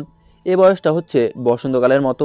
বসন্তকালে যেদিকে তাকানো যায় সেদিকেই মন আকৃষ্ট হয়। তাই এই বয়সে আমরা একটু আবেগ জেগে উঠবেই। তিশা মনে মনে বলছে, মানুষটা এমন কেন আর কিভাবে বোঝাবো তাকে আমার ভালো লাগে? জানে না মেয়েদের বুক ফাটে তো মুখ ফোটে না। মেয়েরা কার জন্য শাড়ি পরে? সত্যি সাইকো একটা। এই দিশা, তুই কখন এলি? প্রেমে টেমে পড়ি নাকি? আজকাল শাড়ি পরছিস, ফেসবুকে রোমান্টিক পোস্ট দিচ্ছিস। ধর, কি বলিস? প্রেমে পড়বো আবার কার? তোর ফোনে সকাল থেকে ফোন দিচ্ছি কিন্তু ফোন অফ দেখাচ্ছে। কলেজ থেকে পতেঙ্গা সমুদ্রের সৈকতে যাবে। রাফিদ, নিহাদ, সাগরেরা সবাই যাবে। সবাই যেতে বলেছে। আমি বলছি তুই গেলে আমি যাব না। বাবা বলছে আমার একা একা কোথাও যাওয়া নিষেধ। দোস্ত, তুই না গেলে আমিও যাব না। আর একা কেন? আঙ্কেলকে বলে নিরাপত্তার ব্যবস্থা করে নিবি। পাগল হয়েছিস তুই? পার্সোনাল নিরাপত্তার জন্য বাবাকে বলতে আমার লজ্জা করছে। তুই চুপ কর, তুই শুধু রাজি হ। আঙ্কেলকে কিভাবে রাজি করাতে হয় সেটা আমি বুঝবো। আচ্ছা, যদি কোনো বিপদ হয়? আমার না ভয় করছে, আমি যেতে পারবো না। এই তুই চুপ কর না, রাজকে সাথে করে নিব। এছাড়া আমাদের ব্যাচের সবাই আছে, তাছাড়া স্যার ম্যাডামরা তো আছেই। তুই কি বলি আবার বল? ওই অসভ্যটা গেলে আমি কোনোদিনও যাব না। ওই অসভ্যটার নাম তুই আর মুখেও নিবি না। আচ্ছা ঠিক আছে, নিব না। তুই এবার বল যাবি কিনা। আর শোন না, আমাদের ব্যাচের বেস্ট ডান্সার রকি যাচ্ছে, খুব মজা হবে। ওই সত্যি? আচ্ছা, বাবাকে তুই ম্যানেজ করবি। ঠিক আছে, আমি যাব। Good girl. আমি আঙ্কেলের কাছে গেলাম। তিশা সিনহা স্যারের কাছে গিয়ে বলল, আঙ্কেল, একটা অনুরোধ করব, রাখবেন? কি অনুরোধ মামুনি? তুমি তো আমার নিধির মতোই, বলো কি বলবে। তিশা সমুদ্রের সৈকতের কথা বলল, সাথে রাজকে পার্সোনাল সিকিউরিটির কথাও বলল। জেনারেল সিনহা স্যার কিছু একটা ভেবে মুচকে এসে বলল, আচ্ছা। তিশা খুশি হয়ে সিনহা স্যারের রুম থেকে বের হয়ে নিধিকে বলল, স্যার রাজি ম্যাডাম, আপনি প্রস্তুতি নেন। আমি আজ তাহলে আসি। পরের দিন সকালবেলা রেডি হচ্ছি ডিউটির জন্য। এমন সময় ফোনটা বেজে উঠলো। ফোন রিসিভ করতে ওপাশ থেকে তিশা বলল, পরশুদিন রেডি থেকো, তোমাকে নিয়ে সমুদ্র সৈকতে যাচ্ছি। আমি ডিউটির কথা বলে ফোনটা রেখে দিয়ে ভাবতে লাগলাম, মেয়েটা আমাকে পাগল বানিয়েই সারবে। এসব ভাবতে ভাবতে সাথে এসে বলল, স্যার আপনাকে ম্যাডাম উপরে যেতে বলল। সাথে চলে যাওয়ার পর আমি উপরে যেতেই ম্যাম বলল, একটু ওয়াশরুমে আসো। আমি ওয়াশরুমে যেতেই বলল, দেখো, এখানে আমার গলার চেইনটা হারিয়ে ফেলেছি, খুঁজে বের করে দাও। গোসল করার চৌবাচ্চাটা দেখিয়ে দিয়ে আমি চৌবাচ্চার ভেতরে হাত দিতেই মনে হলো আমি জ্বলন্ত কয়লার হাত দিয়েছি। হাতটা মুহূর্তে ঝলসে গেল। আল্লাহ গো বলে চিৎকার দিয়ে উঠলাম। নিধি আমার চিৎকার শুনে শার্টের কলারটা ধরে একটানে আমাকে তার কাছে নিয়ে বলল, আহারে, বাবুটার খুব লেগেছে তাই না? মুখটা একদম ফ্যাকাশে হয়ে গেছে। এবার বোঝো কেমন লাগে। তুই যতটা কষ্ট পেয়েছিস তার সহস্র গুণ বেশি কষ্ট আমাকে কুড়ে কুড়ে খায়। আমার এখনও যখন আমার সেই রাতের কথা মনে হয়, যেই দিন তুই আমার সরলতার সুযোগ নিয়ে সব দেখে নিয়েছিস, নিজেকে কেটে ফেলতে ইচ্ছে হয়। আমি আর কিছু বললাম না। হাতটা জ্বলতেছে। কোনো রকম কষ্টে দাঁত চেপে নিচে নেমে পড়লাম। নিচে নামতে রাফি বলল, কমান্ডার স্যার তার রুমে নাকি আমাকে যেতে বলেছি। আমি খানিকটা হতভম্ব হয়ে পড়ি। সামনে দাঁড়িয়ে থাকা মানুষটাকে দেখি। এত বছর পর দেখবো ভাবতে পারিনি। তামান্না আমাকে দেখে অবাক হলো। আমি বুঝতে পারছি না তামান্না এখানে কিভাবে আসলো। আমাকে দেখে তামান্নার আমার দিকে এগিয়ে এসে বলল, রাজ, তুমি এখানে? তোমাকে এভাবে দেখবো ভাবতে পারিনি। জানো কত খুঁজেছি তোমায়। ম্যাডাম, আমি তো আপনাকে চিনতে পারলাম না। বুকের মাঝে চাপা কষ্টটা লুকিয়ে রেখে কমান্ডার স্যারের রুমে ঢুকে পড়লাম। তামান্না আমার দিকে অবাক নয়নে তাকিয়ে আছে। সে ভাবতেই পারছে না এত বছর পর আমাকে দেখতে পারবে। এদিকে রাফির কথা শুনে কমান্ডার স্যারের রুমে গিয়ে দেখি যে স্যার একটা কাগজ হাতে নিয়ে বসে আছে। আমি স্যারের সামনে গিয়ে স্যালুট দিতে স্যার বসতে বলল। যতই সময় গড়াচ্ছিল হাতের পুরানি ততই বাড়তে লাগলো। রাজ, তোমার জন্য একটা খুশির খবর আছে, আর সেটা হচ্ছে সামনের রবিবার। তার মানে আজ থেকে সপ্তাহখানেক পর তুমি সামনের সেনা প্রতিযোগিতাকে সামনে রেখে অনির্বাণ পরিচালনা টিমের প্রধান হচ্ছে। তোমার প্রায় সব রকমের খেলাধুলার দক্ষতা এবং তোমার তীক্ষ্ণ বুদ্ধি, এছাড়া হেলিকপ্টার থেকে প্যারাশুট জাম্প আমাদের সকলকে মুগ্ধ করেছে। তোমার মূলত হেলিকপ্টার জাম্প নিয়ে সৈনিকদের সাথে কাজ করতে হবে। আমি আশা করি তুমি সফল কাম হবে। ইনশাল্লাহ স্যার। আর হ্যাঁ, শুনলাম দুদিন নাকি সিনহা স্যারের পারিবারিক সিকিউরিটি দিচ্ছে। সাবধানে থেকো সর্বোপরি। ধন্যবাদ স্যার। আমি স্যারের রুম থেকে বের হতেই ফোনটা ক্রিং ক্রিং করে বেজে উঠলো। ফোনটা রিসিভ করতে ওপাশ থেকে মা বলল, কেমন আছো বাজান? হ্যাঁ মা, ভালো আছি। তুমি কেমন আছো? আর মহারানীটা কেমন আছে? ভাজান, আমি ভালো আছি। তোকে নিয়ে স্বপ্ন দেখেছি। তুই ভালো আছিস তো সত্যি? হ্যাঁ মা, আমি অনেক ভালো আছি। তুমি তোমার যত্ন নেবা। আর তুমি মেডিসিন ঠিক মতো নাও তো? হ্যাঁ বাবা, নেই। আর হ্যাঁ, তোর মহারানী প্রতিদিন বলে, মা ভাইয়া কোন দিন আইব? নে ধর, তোর মহারানী স্কুল থেকে আসছে, তোর সাথে কথা বলবে। হ্যালো, আসসালামু আলাইকুম ভাইয়া। ভাইয়া তুমি কেমন আছো? এই তো মহারানী অনেক ভালো। আমার মহারানীটা কেমন আছে? ভাইয়া আমিও ভালো আছি। জানো ভাইয়া, আমাদের বিড়াল ছানাটা আছে না, ওটা 4টা বাবু দিয়েছে। বাবুগুলো কি কিউট, অনেক সুন্দর। এই ভাইয়া, এইবারে ঈদে তুমি আসবা না? হ্যাঁ মহারানী, ছুটির আবেদন করব। যদি ছুটি দেয় তবে আসতে পারবো। আমি জানি না কিছু, ঈদের এখনো 2 মাসের বেশি বাকি। তুমি আসবা এটাই জানি, নয়তো তোমার স্যারকে আমরা ফোন দিয়ে বকা দেবো আচ্ছা করে। জো হুকুম মহারানী। এখন রাখি, ডিউটিতে আসি। ভাইয়া ফোন রেখো না। শোনো, এইবারের ঈদে আমার কিন্তু কোনো জামা চাই না। এইবারের ঈদে তুমি আসবা এটাই জানি, নয়তো আমি কিছুই করব না। আর কোনোদিনও তোমার সাথে কথা বলবো না, মনে রেখো। আচ্ছা মহারানী, এবার তাহলে রাখি, ডিউটি আছে যে আমার লক্ষ্মী মহারানী। বলেই ফোনটা কেটে দিলাম। দেখতে দেখতে রাত হয়ে গেল। রাতে ডিউটি শেষ করার আগে কল আসলো হেডকোয়ার্টার থেকে। কাল আমাকে সিনে স্যারের মেয়ে নিধির সাথে কক্সবাজারে 2 দিনের ট্যুরে যেতে হবে। আমি স্যারকে সম্মতি দিয়ে ফোনটা রেখে দিয়ে রাতের খাবার খেতে চলে গেলাম। রাত প্রায় 12টা ছুঁই। এমন সময় তিশার ফোনটা রিসিভ করতে তিশা বলল, কি আপনি এখনো ঘুমাননি? কি করেন এখনো? এই তো শুয়ে আছি। আপনি হঠাৎ এত রাতে ফোন দিলেন কেন? এত রাতে ফোন দেওয়া যাবে না? আচ্ছা বলেন তো, কাল কি ড্রেস পরে যাব? আমি না চয়েস করতে পারছি না, তাই আপনাকে ফোন দিলাম। ব্যাগ গোছাচ্ছি, বুঝতেই তো পারছেন 3 দিনের ট্যুর। কি বলছেন এসব? 3 দিনের মানে? আমি তো জানি 2 দিনের। ওটা আমি মিথ্যা শুনেছেন। যাই হোক, আপনি আমাকে বলেন কি কি ড্রেস নিয়ে যাব। আর হ্যাঁ, আপনিও আপনার ব্যাগ গোছান। যদি সেখান থেকে না ফিরি তাহলে যেন ছোটোখাটো সংসার পাততে পারি। মজা অফ করেন প্লিজ, অনেক রাত হয়েছে, ঘুমান। আর হ্যাঁ, ফর্মাল ড্রেস নিয়ে যান যেগুলোতে আপনি কমফোর্ট ফিল করেন। আর সমুদ্রের সাঁতার কাটার জন্য অবশ্যই জিন্স নিয়ে যায়েন। শাড়িতে আবার প্যাচ লাগবে। আচ্ছা, তবে বাসা থেকে বের হওয়ার সময় আপনার পছন্দের কালার নীল রঙা শাড়ি পরে যেতে চাই। কালো পাড়ে নীল রঙা 2টি তাঁতের শাড়ি অনলাইনে অর্ডার করেছি। যদিও আমি করিনি, নিধি করেছিল। দেখে অনেক ভালো লেগেছে, তাই ভাবছি ওটা পরবো। আচ্ছা ঠিক আছে, এখন ঘুমাতে দেন, কাল সকালে আবার উঠতে হবে। এই থামেন, শোনেন না, আপনার কি নীল পাঞ্জাবি আছে? হ্যাঁ আছে তো, কেন? আপনি কাল সকালে নীল পাঞ্জাবি পরে রওনা দিবেন, ঠিক আছে? মনে থাকবে তো? আর হ্যাঁ, নীল পাঞ্জাবি না পরলে আপনার খবর আছে। আমি ফোনটা কেটে দিয়ে ফেসবুকে একটু ঢুকে দেখলাম নীলচে মেঘ আইডি থেকে অনেকগুলো মেসেজগুলো অনিচ্ছা সত্ত্বেও সিন হয়ে গেল।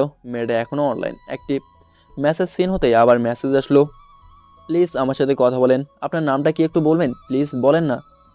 যতই সময় যাচ্ছে মেয়েটার মেসেজে ইনবক্স ভরিয়ে যাচ্ছে। আমি আর মেয়েটার মেসেজের কোনো রিপ্লাই না দিয়ে অফলাইন হয়ে গেলাম। যদিও ফেসবুকে আসলে কখনো মেসেঞ্জারে আসা হয় না, আজ ভুল করে এসে পড়ছি। ফোনটা সুইচ অফ করে ঘুমিয়ে গেলাম। ফজরের আজান কানে লাগতেই ঘুম থেকে উঠে নামাজে চলে গেলাম।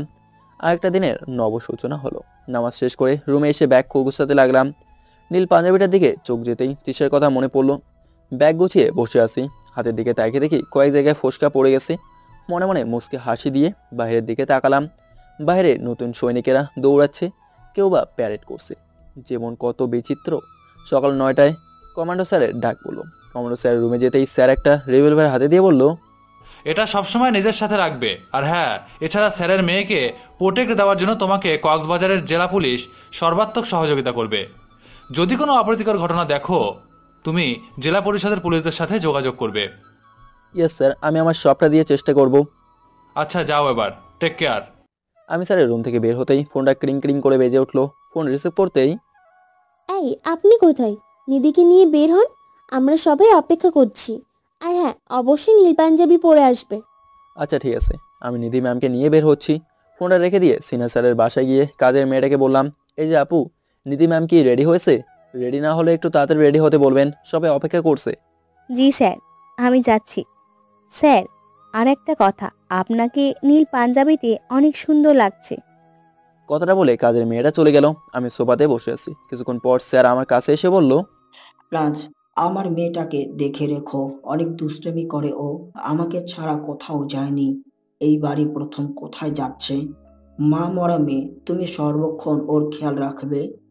স্যার কথা শেষ করতে না করতেই দেখি রুম থেকে একটা নীল পরি বের হচ্ছে।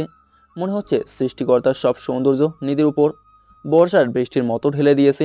চোখ ফেরাতে পারছি না।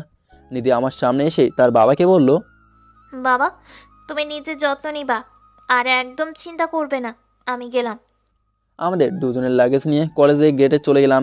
নিধি বারবার আর চোখে তাকাচ্ছে। আমি এক মনে ফোন টিপছি। এমন সময় নিধি বলল, এই ছোট লোক, আর কোনো রঙের পাঞ্জাবি ছিল না? এই রঙেরই পরতে হয়। লোকে আমাদের দেখে কি ভাববে? ম্যাম, আপনার টিপটা ঠিক জায়গায় নেই, ঠিক করে পড়েন। এই কথা, তুই এখনো ভালো হোসনি? ওই দিনের শাস্তির কথা মনে নেই? তোদের মতো ছেলেরা পায়ের নিচেই ঠাঁই পায়।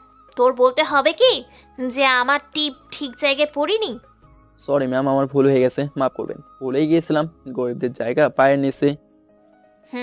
মনে রাখিস সব সময়। নেক্সট টাইম আমার সাথে লুচ্চামি করলে পরিমাণ অনেক ভয়ানক হবে। এদিকে কলেজে এসে পড়লাম 9:50-এ। তিশা দাঁড়িয়ে আছে, অনেকে গাড়িতে বসে আছে। আমরা যেতেই তিশা দুজনকে দুটো টিকিট দিয়ে বলল, আমি আরও আঙ্কেলকে ফোন করেছিলাম নিধি, তো লেট হচ্ছিল বলে। আর হ্যাঁ, আপনাকে ধন্যবাদ কথা রাখার জন্য। এবার চলো, গাড়ি ছেড়ে দিবে। আমি গাড়ি থেকে লাগেজ নামিয়ে বাসে নিয়ে দেখলাম। বাসে উঠে সিট খুঁজছি। এমন সময় তিশা ডাক দিল, রাজ, আপনার সিট জানালার পাশে। এই বলে তিশা উঠে দাঁড়ালো। আমি গিয়ে জানালার পাশে বসলাম। গাড়ি ছুটছে আপন গতিতে। আমি জানালা দিয়ে বাইরের প্রকৃতি দেখছি। আমাদের পেছনের ছিটে সোহান আর নিধি বসেছে। তিশা বারবার আর চোখে আমার দিকে তাকাচ্ছে। আমি মাথা ঘোরাতে অন্যদিকে তাকাচ্ছে, অনেকটা লুকোচুরির মতো। পেছনের ছিটে সোহান ছেলেরা টুংটাং করে হজবলয়ের মতো গিটারে সুর তুলছে। অনেকটা বিরক্তিকর লাগছে, তবুও বাইরের প্রকৃতি মনে এক বিশেষ ধরনের অনুভূতির স্পর্শে শুয়ে যাচ্ছে। নিধি, আজ তোকে অনেক সুন্দর লাগছে রে, একদম নীলছে পরীর মতো। তো সে রাজকুমার দেখলে নিশ্চয়ই আজ তোর রূপের আগুনে জ্বলে পড়ে ছাই হয়ে যেত। মজা করিস না তো। তবে শাড়ি সত্যি অনেক সুন্দর আছে। তবে কি জানিস, শাড়িটা আমার চয়েস না। সেই দিন আমার রূপকথার রাজকুমার লিখেছে, মেয়েদের কালো পাড়ের নীল তাদের শাড়ি কালো রঙের টিপে যতটা মায়াবতী লাগে, পৃথিবীর অন্য কোনো রঙে তা দুর্লভ। তাই বুঝি? সত্যি তো রাজকুমারের চয়েস আছে, আমার রাজকুমারেরও চয়েস আছে। তাই তোর রাজকুমার কই পেলি? বলিসনি তো কখনো। সময় হলে বলবো। আমার হৃদয়ের রাজকুমারটা যেদিন আমার হবে। এই নিধি, টিপ কপালের এক সাইডে কেন পড়েছিস? কেমন বিশ্রী লাগে। দেখি তো, ঠিক করে দিই। কাছে তিশা টিপটা ঠিক করে দিতেই নিধির আমার কথা মনে পড়লো। আমি তো ঠিকই বলেছিলাম। এদিকে আমি এখনো বাইরে তাকিয়ে আছি। পেছনে সোহানের গান শুনে হাসি পাচ্ছে, যেমন তেমনি মজাও লাগছে। হঠাৎ গান অফ হয়ে গেল। চেয়ে দেখি গিটার তিশার হাতে। তিশা গিটারটা আমার হাতে দিয়ে বলল, রাজ প্লিজ প্লিজ একটা গান শোনাও। না করতে পারবে না? না বললে হয় না, আর সোহান ভাইয়া তো ভালোই গাইতেছিল। ভালো না চাই, তুমি এখন গান গাইবে, আমি কিছুই শুনবো না। তিশার মুখে তুমি ডাকটা শুনে খানিকটা বিস্মিত হলাম। গিটারটা হাতে নিয়ে গিটারের তারটা একটু টাইট করে দিলাম। টুংটাং করে সুর তুলতেই সবাই চুপ হয়ে গেল। বাতাসে শুনশান শব্দ। গিটারের তালে প্রিয় গানটা গাইতে লাগলাম। চিরদিনই আধারে কেটে গেল এ জীবন, কেউ তো প্রদীপ হাতে কাছে আসেনি। গান শেষ হতেই তিশা বলল, রাজ তুমি কাঁদছো? না, চোখে ময়লা গিয়েছে। গাড়ির সবাই হাততালি দিচ্ছে। পেছন থেকে সোহান বলল, ভাইয়া সত্যি আপনি জিনিয়াস, যেমন গিটারে সুর তুলতে পারেন তেমনি পারেন গিটারে সুরে গান গাইতে, সত্যি মনোমুগ্ধকর। আমি ছেলেটার কথা শুনে মুচকে হাসলাম। সন্ধ্যায় আমরা প্রতির মধ্যে একটা রেস্টুরেন্টে কিছু খেয়ে নিলাম। লং জার্নি করায় তিশাকে বললাম, তিশা, আমি ফ্রেশ হয়ে আসি, আর তোরাও ফ্রেশ হয়ে নে, রাতে আমি আর কিছু খাবো না। রাজ, নিধির নাকি বমি আসতেছে, তুমি দেখো তো একটু। আচ্ছা তুমি এক কাজ করো, ওর আসনে গিয়ে বসো, আমি তোমারটাতে বসছি। নিধি জানলার পাশে বসুক। নিধি, তুই রাজের আসনে বস, আমি তোর সিটে বসছি। নিধি এসে জানলার পাশে বসেই বাইরে বমি করে দিল। চুলগুলো মুহূর্তে এলোমেলো হয়ে গেল। আমি পানির বোতলটা নিধির দিকে এগিয়ে দিয়ে বললাম, পানি মুখে দিয়ে গড় গড় করে কুলি করে নেন, আর এই নেন মেডিসিন, খেয়ে ঘুমানোর ট্রাই করেন। নিধি এই প্রথম লক্ষ্মী মেয়ের মতো কথাগুলো শুনলো। রাত প্রায় 11টা। নিধির মাথাটা আমার কাঁধে দিয়ে ঘুমাচ্ছে। ঘুমন্ত মুখটা যে এতটা সহজ সরল নিষ্পাপ হতে পারে আগে জানা ছিল না। মনে হচ্ছে সমস্ত মায়া এসে তার মুখে আছড়ে পড়ছে। কেন জানে তাকে থাকতে ইচ্ছে করছে। এদিকে বুঝতে পারলাম কেউ একজন আমার পায়ে সুড়সুড়ি দিচ্ছে। প্রথমে আজ করতে না পারলেও পরে ঠিকই আজ করতে পারি। মেয়েটা আর কেউ নয়, তিশা। বুঝি না মেয়েটা ইদানিং কেন যে এত বেশি জ্বালাচ্ছে। এসব ভাবতে ভাবতে কখন যে দু চোখে রাজ্যের ঘুম ভর করে খেয়াল রয়েছিল না। এদিকে কক্সবাজার এসে পড়লে গাড়ির হেল্পার এসে ডাক দিতেই ঘুম ভেঙে যায়। আমি নড়তে যাব, তখনই দেখি নিধি ঘুমাচ্ছে। দুবার ডাক দিলাম, সে উঠছে না। তিশাকে নিধিকে এভাবে শুয়ে থাকা দেখে মুখটা মেঘলা, আকাশের মতো মেঘলা করে ফেললো। আমি কয়েকবার নিধিকে ডাক দিতেই নিধির ঘুম ভেঙে যায়। ম্যাম, আমরা এসে গেছি, এখন কেমন লাগছে আপনার? নিধি কিছু না বলে বাস থেকে নেমে পড়লো। আমি নিধি আর আমার লাগেজ নিয়ে হোটেল ওয়েস্টার্ন ব্লোতে উঠলাম। আগে থেকে হোটেল বুক করেছিল। কলেজের স্যারের বন্ধু নাকি হোটেলের ম্যানেজার, সেই সুবাদে আমার রুমটা নিধি আর তিশার মাঝে পড়লো। নিধি তার রুমে ঢুকে বলল, তৃষা, আমি ফ্রেশ হয়ে আসছি, আর তোরাও ফ্রেশ হয়ে নে, রাতে আমি আর কিছু খাবো না। আমি ম্যামকে লাগেজ ভেতরে দিয়ে আমার রুমের চাবি নিয়ে রুমে প্রবেশ করে প্রথমে শাওয়ার শেষে বিছানায় গায়ে এলে দিতে দরজায় নক। দরজা খুলে দেখি তিশা। আপনি এত রাতে কি মনে করে? কেউ দেখলে কি ভাববে? রাজ, আমার না ভয় করছে, কোনোদিন তো একা ঘুমাইনি, তাই ভয় করছে। বা ভালো তো, বুঝলাম। তা একা ঘুমাতে পারেন না তো কেন আসলেন? আর আসলেনই যখন, একটা বিয়ে করে বরকে নিয়ে আসতে পারলেন না? আমি কি করতে পারি আপনার জন্য? কিছু করতে হবে না, শুধু বাকি রাতটুকু আমাকে একটু থাকতে দেন, আমি বিছানার এক কোণেই থাকবো। এই পাগল হইছো? মাথা গেছে? কি বলো এসব? যাও বের হও রুম থেকে। আমি বললাম না আমার ভয় করে, যদি মরে যায় ভয়, তুমি প্লিজ একটু থাকতে দাও। এই বলে কান্না করতে লাগলো। বুঝতে পারছি না কি করব। কোন পাগলের কাছে পড়লাম। নিজের চুল নিজেরই ছিঁড়তে ইচ্ছে করছে। বাধ্য হয়ে বললাম, আপনি বিছানাতেই ঘুমান, দয়া করে আমাকে চাদর আর বালিশটা দিয়েন, আমি ফ্লোরে ঘুমাই, তবুও আমাকে ঘুমাতে দেন। আপনিও খাটে ঘুমান, যদি ভূত এসে চেপে ধরে গলা, তখন তো মরে যাব। এই চুপ করো, আর একটা কথাও না, চুপচাপ বিছানাতে ঘুমাও। জানি না কি পাপ করেছিলাম যার জন্য এখানে আসতে হলো। আপনি এমন কেন? কোনো মেয়ে কি ইচ্ছা করে কোনো ছেলের সাথে একই রুমে থাকে? নির্ঘাত ভূত দেখে ভয় পাই বলে। এই আপনি চুপ করেন তো। এই 5 তারকা হোটেলে কিভাবে ভূত আসবে? এক্সকিউজের আর কোনো কারণ পান না? যান ঘুমান এখন। প্লিজ আপনিও আসেন না খাটে, আমার একা ভয় করে।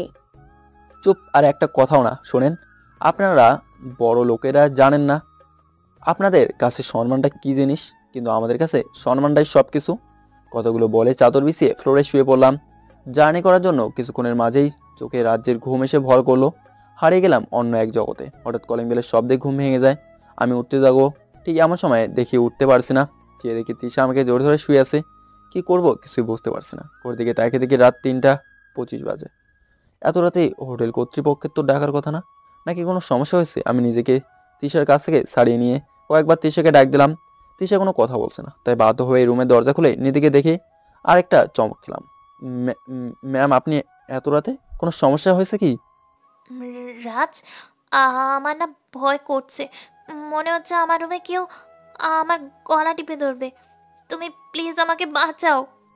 ম্যাম এটা হোটেল, এখানে কি আপনার গলা চেপে ধরবে? নিশ্চয়ই আপনি কোনো ভূতের মুভি বা স্বপ্ন দেখছেন। আমি সত্যি বলছি, আমি ওই রুমে থাকতে পারবো না। আমি তোমার রুমে থাকবো। প্লিজ না করো না। কি বলছেন এসব ম্যাম? আপনি জানেন না আমি খারাপ? একটা ছোট লোকের সাথে আপনি থাকবেন? যদি আপনার কোনো ক্ষতি করি, প্লিজ আপনি আপনার রুমে যান। এছাড়া আপনাদের কলেজের কেউ আমার রুমে ছিলেন, শুনলে বাজে কথা বলবে। চুপ করো রাজ, আমার ভয় করছে, দম বন্ধ হয়ে আসছে। আমি ওই রুমে থাকতে সত্যি ভূতে আমাকে মেরে ফেলবে, নয়তো ভয় পেয়ে এমনি মারা যাব। ম্যাম প্লিজ বাজে বকবেন না, এত ভয় পেলে চলে? আপনি রুমে যান প্লিজ। রাজ প্লিজ, আজকের রাতটাই। আর তাছাড়া বাবা তো তোমাকে আমাদের সাথে পাঠিয়েছে আমার নিরাপত্তার জন্য। তুমি কেন থাকতে দিচ্ছ না? ম্যাম আপনাকে নিরাপত্তা দেওয়া আর একই রুমে রাত কাটানো দুটো এক বিষয় নয়। আপনি একজন প্রাপ্তবয়স্ক মেয়ে আর আমি ছেলে, কেউ জানলে কলঙ্ক হয়ে যাবে। রাজ তুমি সরবা? তুমি যদি না থাকতে দাও, কসম আমি বাবাকে বলবো তুমি আমার সাথে অসভ্যতামি করেছো। প্লিজ দয়া করে আজকের রাতটা থাকতে দাও। জানো আমাকে দুটি কাটা মাথা চেপে ধরেছিল।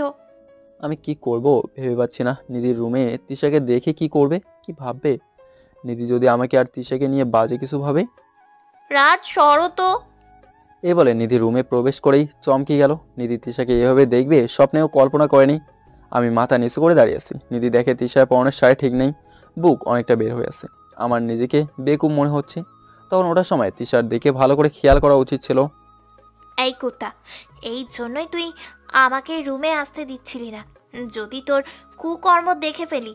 আরে তোকে তো কিছুটা ভালো মনে করেছিলাম, কিন্তু তুই শেষ পর্যন্ত আমার বেস্টির সাথে অসভ্যতামি করলি। ম্যাম প্লিজ বিলিভ করেন আমি কিছু করিনি।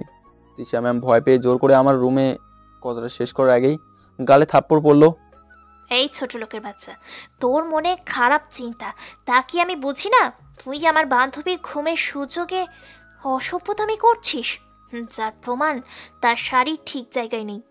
ম্যাম প্লিজ চিল্লাবেন না। আশেপাশের রুমের কেউ এসব দেখলে কি হবে বুঝতে পারছেন? আপনাকে অনুরোধ করছি প্লিজ চুপ করেন, আমি আপনাকে সব বলছি। এই তোর মতো চরিত্রহীনের কাছে কি শুনবো আমি? তুই আমার বান্ধবীর সম্মানে হাত দিবি আর আমি তোকে ছেড়ে দেব? কি করে ভাবলি তুই এটা? আমি এক্ষুনি হোটেলের ম্যানেজারকে ডাকছি, তোর মুখও উন্মোচন করবই আজ। এই কে আছেন দেখে যান। ম্যাডাম প্লিজ চিল্লাবেন না। এই বলে নিধির মুখটা চেপে ধরলাম। নিধি নিজেকে ছাড়ানোর অনেক রকম চেষ্টা করছে, কিন্তু পারছে না। এক পর্যায়ে নিধিকে ধাক্কা দিয়ে বিছানায় শুয়ে দিলাম। নিধির চোখে মুখে আতঙ্ক বিরাজ করছে। আমি দরজা লাগিয়ে দিয়ে বললাম, এখন যত চিৎকার করার করেন, এখন আপনার চিৎকার এই চার দেওয়ালের মাঝে কেউ শুনবে না। এই ছোট লোক, তুই আমার কাছে আসবি না। তুই কাছে আসলে আমি নিজেকে খুন করে ফেলবো। তুই আমার বান্ধবীর সর্বনাশ করে এখন আমার সর্বনাশ করার জন্য আসছিস। তোর থেকে ভূতের কাছে মরাই উত্তম ছিল। এই নাটক থামান, অনেক হয়েছে, আর নাটক দেখতে চাই না আমি। একটা কথা বললে আজ খারাপ কিছু হয়ে যাবে। নিধি আমার কথা শুনে ভয়ে কাঁপছে। ভয়ে কাঁপা কাঁপা গলায় বলল, আমাকে ছেড়ে দাও প্লিজ, আমার কোনো ক্ষতি করো না, আমাকে রুমে থেকে যেতে দাও। আমি তোমাকে আর ছোট লোক বলবো না, আর অপমান করব না। চুপ, আপনার কি মনে হয়? চুপ থাকেন। রাজ কি হয়েছে? তুমি কার সাথে কথা বলো? আর তুমি আমাকে একা রেখে কোথায় গেলে? তিশা ঘুম জড়ানো কণ্ঠে কথাগুলো বলতে বলতে চোখ খুলেই আমাকে আর নিধিকে দেখে চমকে উঠলো। শাড়িটা কোন রকম ঠিক করে বলল, রাজ সকাল হয়ে গেছে তবু আমাকে ডাক দাওনি? আর নিধি তুই কখন আসলি? জানিস রাজ না থাকলে আমার যে কি হতো? রাতে ভূতের স্বপ্ন দেখছিলাম, তাই ভয় রাজের রুমে এসেছি। পাগল হলি নাকি তিশা? ঘড়ির দিকে তাকিয়ে দেখ, 4টা বাজে। এখনো সকাল হতে 2 ঘন্টা বেশি সময় বাকি। আর শোন, তোর ভয় করছে তুই আমাকে বলতে পারলি না? জানিস ওই কুত্তাটা তোর সাথে কি অসভ্যতামি করেছে? কি বলছিস এসব নিধি? আমি তো কিছুই বুঝতে পারছি না। আর রাজকে কেন কুত্তা বলছিস? সে কি করেছে এমন?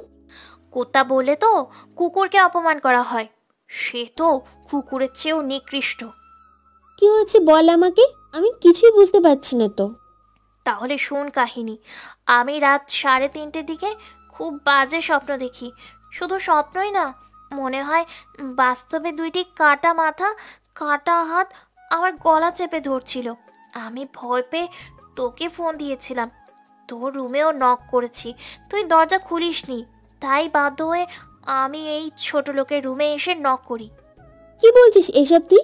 সত্যি তুই ভূত দেখেছিলি? আমার কিন্তু ভয় করছে, প্লিজ বল না তারপর কি হয়েছে। শুন তারপর।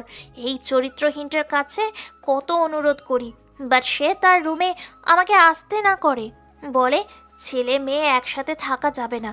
কিন্তু তখনও আমার ভয় করছিল, তাই আমি ছোট লোকটাকে ধাক্কা দিয়ে রুমে ঢুকতেই অবাক হয়ে যাই। তুই ফ্লোরে শুয়ে আছিস, তোর শরীরে ঠিকমতো কাপড় নেই, বুক থেকে নাভি পর্যন্ত শাড়ির আঁচল সরিয়ে রাখা হয়েছে। জানি না আর কি কি করেছে তোর সাথে। শোন, আজকের রাতটা যাক, তারপর এই চরিত্রহীনটাকে জেলে পাঠাবো। আমার তো ইচ্ছে করছে খুন করে ফেলি। নিধি চুপ কর, তুই কি বলছিস এসব? আর রাজকে কেন গালি দিচ্ছিস? রাজের এখানে এক বিন্দু পরিমাণও দোষ নেই। দোষ যদি করে থাকি তা আমি করেছি। কি বলছিস এসব তুই? তোর সাথে এত কিছু করেছে, তারপরেও কালপ্রিট তার পক্ষ হয়ে কথা বলছিস? নিধি প্লিজ স্টপ ইউর মাউথ। তুই কি জানিস কার সম্পর্কে কি বলছিস? রাজ আমাকে তার রুমে নিয়ে আসেনি, আমি নিজেই আসছি তার রুমে। তুই যেমন ভয় পেয়ে আসছিস, ঠিক আমিও তেমনি ভয় পেয়ে আসছি। শোন, আমি বাসায় কখনো একা ঘুমাইনি, তাই হোটেলের একা রুমে আমার ঘুম আসছিল না, আর একা থাকার জন্য ভয়ও করছিল খুব। তাই জোর করেই রাজ না করা সত্ত্বেও আমি তার রুমে থাকার জন্য বাধ্য করেছি। সে একটা চাদর আর বালিশ নিয়ে ফ্লোরে যখন ঘুমিয়ে যায়, তখন আমার ভয়ানক স্বপ্ন দেখে ঘুম ভেঙে যায়। তাই আমি রাজের সাথে গিয়ে শুয়ে পড়ি আর ভয়ে ওকে জড়িয়েও ধরি। আর হ্যাঁ, ঘুমালে আমার ছোটবেলা থেকে কাপড় ঠিক থাকে না। সত্যি বলতে রাজ ছোট লোক না রে, ছোট লোক আমি। তিশা কথাগুলো বলে কান্না করে দিল। এদিকে কখনো আমি মাথা নিচু করে দাঁড়িয়ে আছি আর মনে মনে ভাবছি, একটা কুকুরের মূল্য যতটুকু ততটুকু মূল্যও গরিবের ঘরে জন্ম নেওয়ার জন্য আমাদের মতো সাধারণ সৈনিকদের নেই। নিজের অজান্তেই চোখের পানি গড়িয়ে পড়লো। কোন রকম চোখের পানি ধরে রেখে বললাম, ম্যাম আপনারা দুজন বিছানায় শুয়ে পড়েন, রাত বেশি বাকি নেই। এত দূর জার্নি করে আসছেন, এখন রেস্ট না নিলে কাল ঘুরতে পারবেন না। রাজ কিন্তু তোমার সাথে যা হলো। তিশা ম্যাম প্লিজ, আমি এসব শুনতে চাচ্ছি না। আর আপনি একটা উপকার করবেন। কি উপকার বলো? আপনার রুমের চাবিটা দেন। আপনারা দুই বান্ধবী এই রুমে থাকেন, এতে করে ভূত আসবে না। না, তুমি এই রুমেই থাকবে। আর শোনো, নিধি আমাকে ভালোবাসে বলেই তাই না বুঝেই তোমার সাথে মিসবিহেভ করে ফেলেছে। প্লিজ তুমি কিছু মনে করো না, কেমন? কি যে বলেন, আমাদের মতো ছোট লোকেরা এসবে কিছু মনে করে না। এসব আমাদের নিত্যদিনের সঙ্গী। ঘুমান এখন কেমন?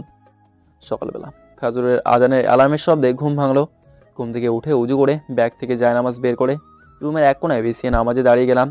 এদিকে নিধির ঘুম ভেঙে যায়। ঘুম ভাঙতেই চেয়ে দেখে রাজ নেই নিচে। নিধি বিছানা থেকে উঠে বসতেই রুমের কোনায় রাজের মতো কাউকে দেখা যায়। নিধি তাকিয়ে দেখে রাজ নামাজ পড়ছে। নিধির মনে হঠাৎ অনুশোচনা বোধের জন্ম হয়। কিছু না ভেবে আবারও শুয়ে পড়ে। শুয়ে শুয়ে রাতের কথা ভাবতেই তার মনটা খারাপ হয়ে যায়। এদিকে নামাজ শেষ করে দেখি সকাল 6:30 বাজে। সকাল সকাল সমুদ্রের পাড়ে যেতে হবে, তাই তিশাকে কয়েকবার ডাক দিতেই তিশার চোখ খুললো। তিশার চোখ খুলতেই বললাম, আপনারা রেডি হয়ে নেন, সকালে সূর্যোদয় দেখতে পারবেন। তিশা ঘুম থেকে উঠেই নিধিকে নিয়ে তাড়াতাড়ি রেডি হয়ে কোনো রকম ব্রেকফাস্ট করেই রওনা দিল সমুদ্র পাড়ে। হোটেল থেকে মিনিট 4 হেঁটেই আমরা সবাই সমুদ্রের পাড়ে চলে আসলাম। সূর্য মামা সবেমাত্র সমুদ্রের নিচে থেকে উকি দিচ্ছে। নিধির ব্যাচমেটরা ছবি তোলায় ব্যস্ত। আমি তাকিয়ে মুগ্ধ নয়নে দেখছি সৃষ্টিকর্তার এক অপরূপ সৌন্দর্য। তিশা আমার কাছে এসে দাঁড়ালো। আমি তিশার দিকে তাকাতেই সে মুচকি হেসে বলল, জানো রাজ, এই সাগরের পাশে যদি ছোট্ট একটা ঘর বাঁধতে পারতাম। হ্যাঁ পারবেন, না পাওয়ার কি আছে, টাকা হলে সব সম্ভব। আপনার বাবার তো আর টাকার অভাব নেই। পরের দিন আমরা সবাই কক্সবাজার সমুদ্র সৈকতে কাটালাম। সবাই অনেক মজা করলাম। সন্ধ্যায় সূর্যাস্ত দেখছিলাম। এমন সময় নিধি পাশে এসে দাঁড়ালো। আমি দেখেও না দেখার ভান করলাম। রাজ, তোমাকে কিছু বলতে চাইছিলাম, তুমি কি আমার কথা শুনবে? জি ম্যাম বলেন। রাজ, কালকের রাতের ব্যাপারের জন্য আমি সত্যি সত্যি দুঃখিত। আমি কি থেকে কি বলে ফেলেছি। সত্যি বলতে তিশার ওই অবস্থা দেখে আমার মাথা ঠিক ছিল না। তুমি কিছু মনে করো না। ও ম্যাম কি বলছেন এসব? এমন বলবেন না, আমাদের কাছেও সব কোনো ব্যাপার না। আমি কিছু মনে করিনি। এই কথা বলে নিধির কাছ থেকে চলে আসলাম। একটা মেয়ে তখন পেছন থেকে ডাক দিল, ভাইয়া ঝিনুকের মালা নেবেন? ভাবিকে দেবেন, দেখবেন ভাবি অনেক খুশি হবে। আমি মেয়েটার দিকে তাকাতেই বুকটা স্যাত করে উঠলো। মুখটা একদম আশার মতো। আমি মেয়েটার কাছে গিয়ে বললাম, আপু তোমার তো ভাবি নেই? ও আচ্ছা। এই বলে মেয়েটা চলে যাচ্ছিল। আমি আবার ডাক দিয়ে বললাম, আপনি দাঁড়াও, শোনো, তোমার ভাবি নেই, তবে তোমার মতোই বোন আছে আমার। মালা কত করে বিক্রি করো? ভাইয়া 50 টাকা করে। আপনি কয়টা নেবেন? আমাকে 3টা দাও, সুন্দর দেখে দিবে কিন্তু। দিচ্ছি ভাইয়া, সুন্দর দেখে দিচ্ছি। এই বলে 3টা মালা বের করে দিল। আমি 3টা মালা থেকে 2টা মালা পকেটে রেখে আরেকটা মালা মেয়েটার গলায় পরিয়ে দিয়ে বললাম, বোন তো আমার 2টা, তাই প্রথমে এই বোনটাকে মালা পরিয়ে দিলাম। মেয়েটার চোখে স্পষ্ট পানি দেখতে পেলাম, মনে হচ্ছে মুক্তোর বৃষ্টি হবে, চোখ থেকে মুক্তোর দানা খসে পড়বে। এই কি হলো, কাঁদছো কেন? ভাইয়ের মালা পছন্দ হয়নি? খুব পছন্দ হয়েছে ভাইয়া, কেউ আমাকে এত আদর করেনি, তাই কান্না পাচ্ছে। আমি পকেট থেকে 1000 টাকার একটা নোট ধরে দিয়ে বললাম, এটা রাখো। ভাইয়া এত টাকা তো ভাঙতে নেই আমার কাছে। ভাঙতে দিতে হবে না, তুমি রেখে দাও। আর তোমার নাম কি আপু? ভাইয়া আমি অরিন, ওই যে বাতি জ্বলছে না সেখানে আমরা থাকি। আচ্ছা অরিন, এ নাও, এটা তোমার ভাইয়ের নাম্বার, কোনো প্রয়োজন হলে ফোন করবে, কেমন? আচ্ছা ভাইয়া, আমি এখন আসি, মা চিন্তা করবে। অরিন চলে যেতেই দেখি সবাই আমার দিকে অবাক নয়নে তাকিয়ে আছে। তিশা দৌড়ে আমার কাছে এসে বলল, রাজ, খুব সুন্দর একটা ভিডিও হয়েছে, একদম চোখে জল আনার মতো। ফেসবুকে পোস্ট করলেই রাতারাতি সেলিব্রিটি হয়ে যাবে। আমি পোস্ট করছি, তুমি শুধু দেখবে। ও তাই বুঝি? এখন বুঝি একজন মানুষ আরেকজন মানুষকে সহানুভূতি দেখায়, স্নেহ, মমতা, ভালোবাসা দেখায় ফেসবুকে ভাইরাল হতে? সি, লজ্জা করে না? একটাবারও কি ভেবে দেখো, তারাও মানুষ, তাদেরও আত্মসম্মান আছে। তোমাদের মতো বড় লোকেরা সব পারে, মানুষকে সাহায্য করে ফেসবুকে সেলিব্রিটি মানুষের কাছে বড় মনের মানুষ হওয়ার। শোনো, যা কিছুই আমি করি আল্লাহকে সন্তুষ্ট করার জন্য, তাই ভিডিওটা ডিলিট করে দিও। আর চলো, বেলা ডুবে গেছে। সবাইকে নিয়ে হোটেলে ব্যাক করলাম। রাতটা হোটেলে কাটিয়ে পরের দিন আমরা রওনা দিলাম সেন্ট মার্টিনের উদ্দেশ্যে। সেন্ট মার্টিন বাংলাদেশের একমাত্র প্রবাল দ্বীপ, যা দেশের মূল ভূখণ্ডের সর্বদক্ষিণে এবং কক্সবাজার জেলা শহর থেকে 120 কিলোমিটার দূরে, 17 বর্গ কিলোমিটারের একটি ক্ষুদ্র দ্বীপ। স্থানীয় ভাষায় সেন্ট মার্টিনকে নারিকেল জিঞ্জির বলেও ডাকা হয়। অপূর্ব প্রাকৃতিক সৌন্দর্যে মণ্ডিত এই দ্বীপটি বাংলাদেশের অন্যতম পর্যটন স্থান হিসেবে জায়গা করে নিয়েছে। সেখানে পৌঁছতে আমাদের সকাল 10টা বেজে গেল। আমরা পালতোলা নৌকা করে রওনা দিলাম। একটা গ্রুপ, কি সুন্দর অপরূপ দৃশ্য। আমাদের সারাটা দিন সেখানে কাটে আনন্দ উল্লাসে। সন্ধ্যায় সবাই মিলে সেখানে ছোট্টখাট্টো পার্টির আয়োজন করা হলো। রাত 10টা হবে। এ সময় সবাই কাপল নাচ করতেছে। তিশা আমাকে বলল, চলো রাজ, আমরা দুজন নৃত্য দেখি। তিশা, আমি এসব পারি না, তোমরা এনজয় করো, আমি বরং দর্শক হয়ে দেখি। আমার কথা শুনে নিধি বলল, হেই টিসু, কাকে কি বলছিস? বিড়াল দিয়ে কখনো হাল চাষ হয়? ও করবে কাপল নাচ? বলেই হেসে দিল। আমি সেখানে কিছু না বলে বেঞ্চের এক পাশে গিয়ে বসে পড়লাম। রাত 11টায় পার্টি শেষে সেখানে স্থানীয় একটা হোটেলে উঠি। পরের দিন ঘুম ভাঙে তিশার ফোন রিসিভ করতে তিশা বলে, রাজ, নিধিকে হোটেলে পাওয়া যাচ্ছে না। কি বলছো এসব? ওকে ফোন দিয়েছিলে? হ্যাঁ দিয়েছিলাম, ফোন অফ। আমার কিন্তু টেনশন হচ্ছে। আচ্ছা তুমি চিন্তা করো না, আমি দেখছি। ফোনটা রেখে হোটেল থেকে বের হয়ে পড়লাম। বারবার ফোন দিচ্ছি, ফোনটা সুইচ অফ শোনাচ্ছে। এক পর্যায়ে সমুদ্রের পাড়ের কাছাকাছি রাখা নৌকা থেকে নিধির চিৎকার শুনে দৌড়ে গিয়ে দেখি নিধির সাথে 3টা ছেলে অসভ্যতামি করছে। পাশেই রকি পড়ে আছে। আমাকে দেখেই তাদের মধ্যে একটা ছেলে বলল, এদিকে আসলে একদম ছুরি চালিয়ে দেব, যেখানে আছিস ওখান থেকেই চলে যা, বেঁচে থাকতে চাইলে। আমি কোমরে থাকা রিভলভার বের করে ফায়ার করার আগেই ওরা পালিয়ে গেল। নিধি ভয়ে কাঁপছে। তার গায়ে আমার শার্টটা জড়িয়ে দিয়ে গালে ঠাস করে একটা চর বসিয়ে দিলাম আর বললাম, এখানে এত সকালে আসছো কেন? এখন যদি কিছু হয়ে যেত? এই তোর সাহস কি করে হয় নীতির গায়ে হাত তোলার? নীতি আমার সাথে এসেছে, ভাবছি ভোরের স্নিগ্ধতা একটু ঘুরবো। এই তুমি চুপ করো। এখন যদি ওর কিছু হয়ে যেত, জানো মেয়েদের সবচেয়ে মূল্যবান সম্পদ কি? তার সতীত্ব। আর তুমি এখানে দাঁড়িয়ে দাঁড়িয়ে তামাশা দেখছিলে। তোর মতো ছোট লোকের কাছে আমার কৈফিয়ত দিতে হবে? ওদের হাতে চাকু ছিল, আমি কম কষ্ট করেছি কি? এই ছোট লোক, আমার ফ্রেন্ডের সাথে অমন ব্যবহার করতেছিস কেন? আর আমার গায়ে হাত তোলার সাহস কি করে হয় তোর? আর ও কি জানে এমন পরিস্থিতি হবে? আর তোকে আমার বডিগার্ড হিসেবে পাঠিয়েছে, এটা মনে রাখিস। শো, গার্ডের মতোই থাকবি। রকি চলো তো। আমি বোকার মতো দাঁড়িয়ে আছি, বুঝতে পারছি না মানুষ এমন কেমন করে হয়, বাঁচানোর পরও উল্টো এমন করে। এদিকে হোটেলে ফিরেই নিধি তিশাকে জড়িয়ে ধরে কাঁদতে লাগে। কাঁদতে কাঁদতে সকালে ঘটে যাওয়ার সব ঘটনা বলে দেয়। তিশা আমাকে অনুরোধ করে এই ঘটনা যেন স্যার না জানে, আমাদের 4 জনের মাঝে সীমাবদ্ধ থাকে। আমি মাথা নাড়িয়ে সম্মতি জ্ঞাপন করলাম। সবাই ব্রেকফাস্ট শেষ করতেই সুমনা ম্যাম বলল যে সকলে আমরা বেড়াতে যাব। এদিকে সকালে যখন বেড়াতে যাব তখন সমুদ্র পাড়ে দেখলাম একটা বড় করে স্টেজ করা হয়েছে। কাছে গিয়ে জানতে পারলাম এখানে ডান্স কম্পিটিশন হবে, আর এটা স্পন্সর হচ্ছে আমরা যে হোটেলে উঠেছি সেই নীলরঙ্গ। প্রতিযোগিতায় জয়ী পুরস্কার দেওয়া হবে। নিধি রকিকে বলল, রকি, তুমি প্রতিযোগিতায় নাম লেখাও, আমি জানি তুমি ফার্স্ট হবা। কিন্তু আমার সাথে কাপল ডান্স দেবে কে? কে দিবে আবার? তিশা দিবে। তিশার সাথে আমি দেব? কখনো না। তুমি দিলে রাজি আছি। তাই বুঝি? আচ্ছা, আমি দিব। এবার হ্যাপি? অনেক।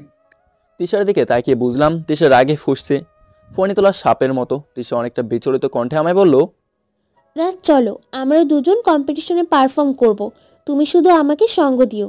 কি বলছো এসব? কোনো প্রিপারেশন ছাড়া আমি পারবো না। হেই তিশা, কাকে কি বলি? ওর মতো ছোট লোক দেবে কাপল ডান্স, যে কিনা স্টেজে দাঁড়াতে হাঁটু কাঁপবে। নিধির কথা শুনে সবাই হেসে দিল। তিশা প্লিজ, তুমি পাগলামি করো না। রাজ, তোমার কিছু করতে হবে না। আমি গত বছর কলেজ ফাংশনে একটা নৃত্য দিয়েছি, সেটা এক প্রকার দাঁড়িয়ে থাকলেই হবে, তবুও আমি অংশগ্রহণ করব, তুমি না করো না।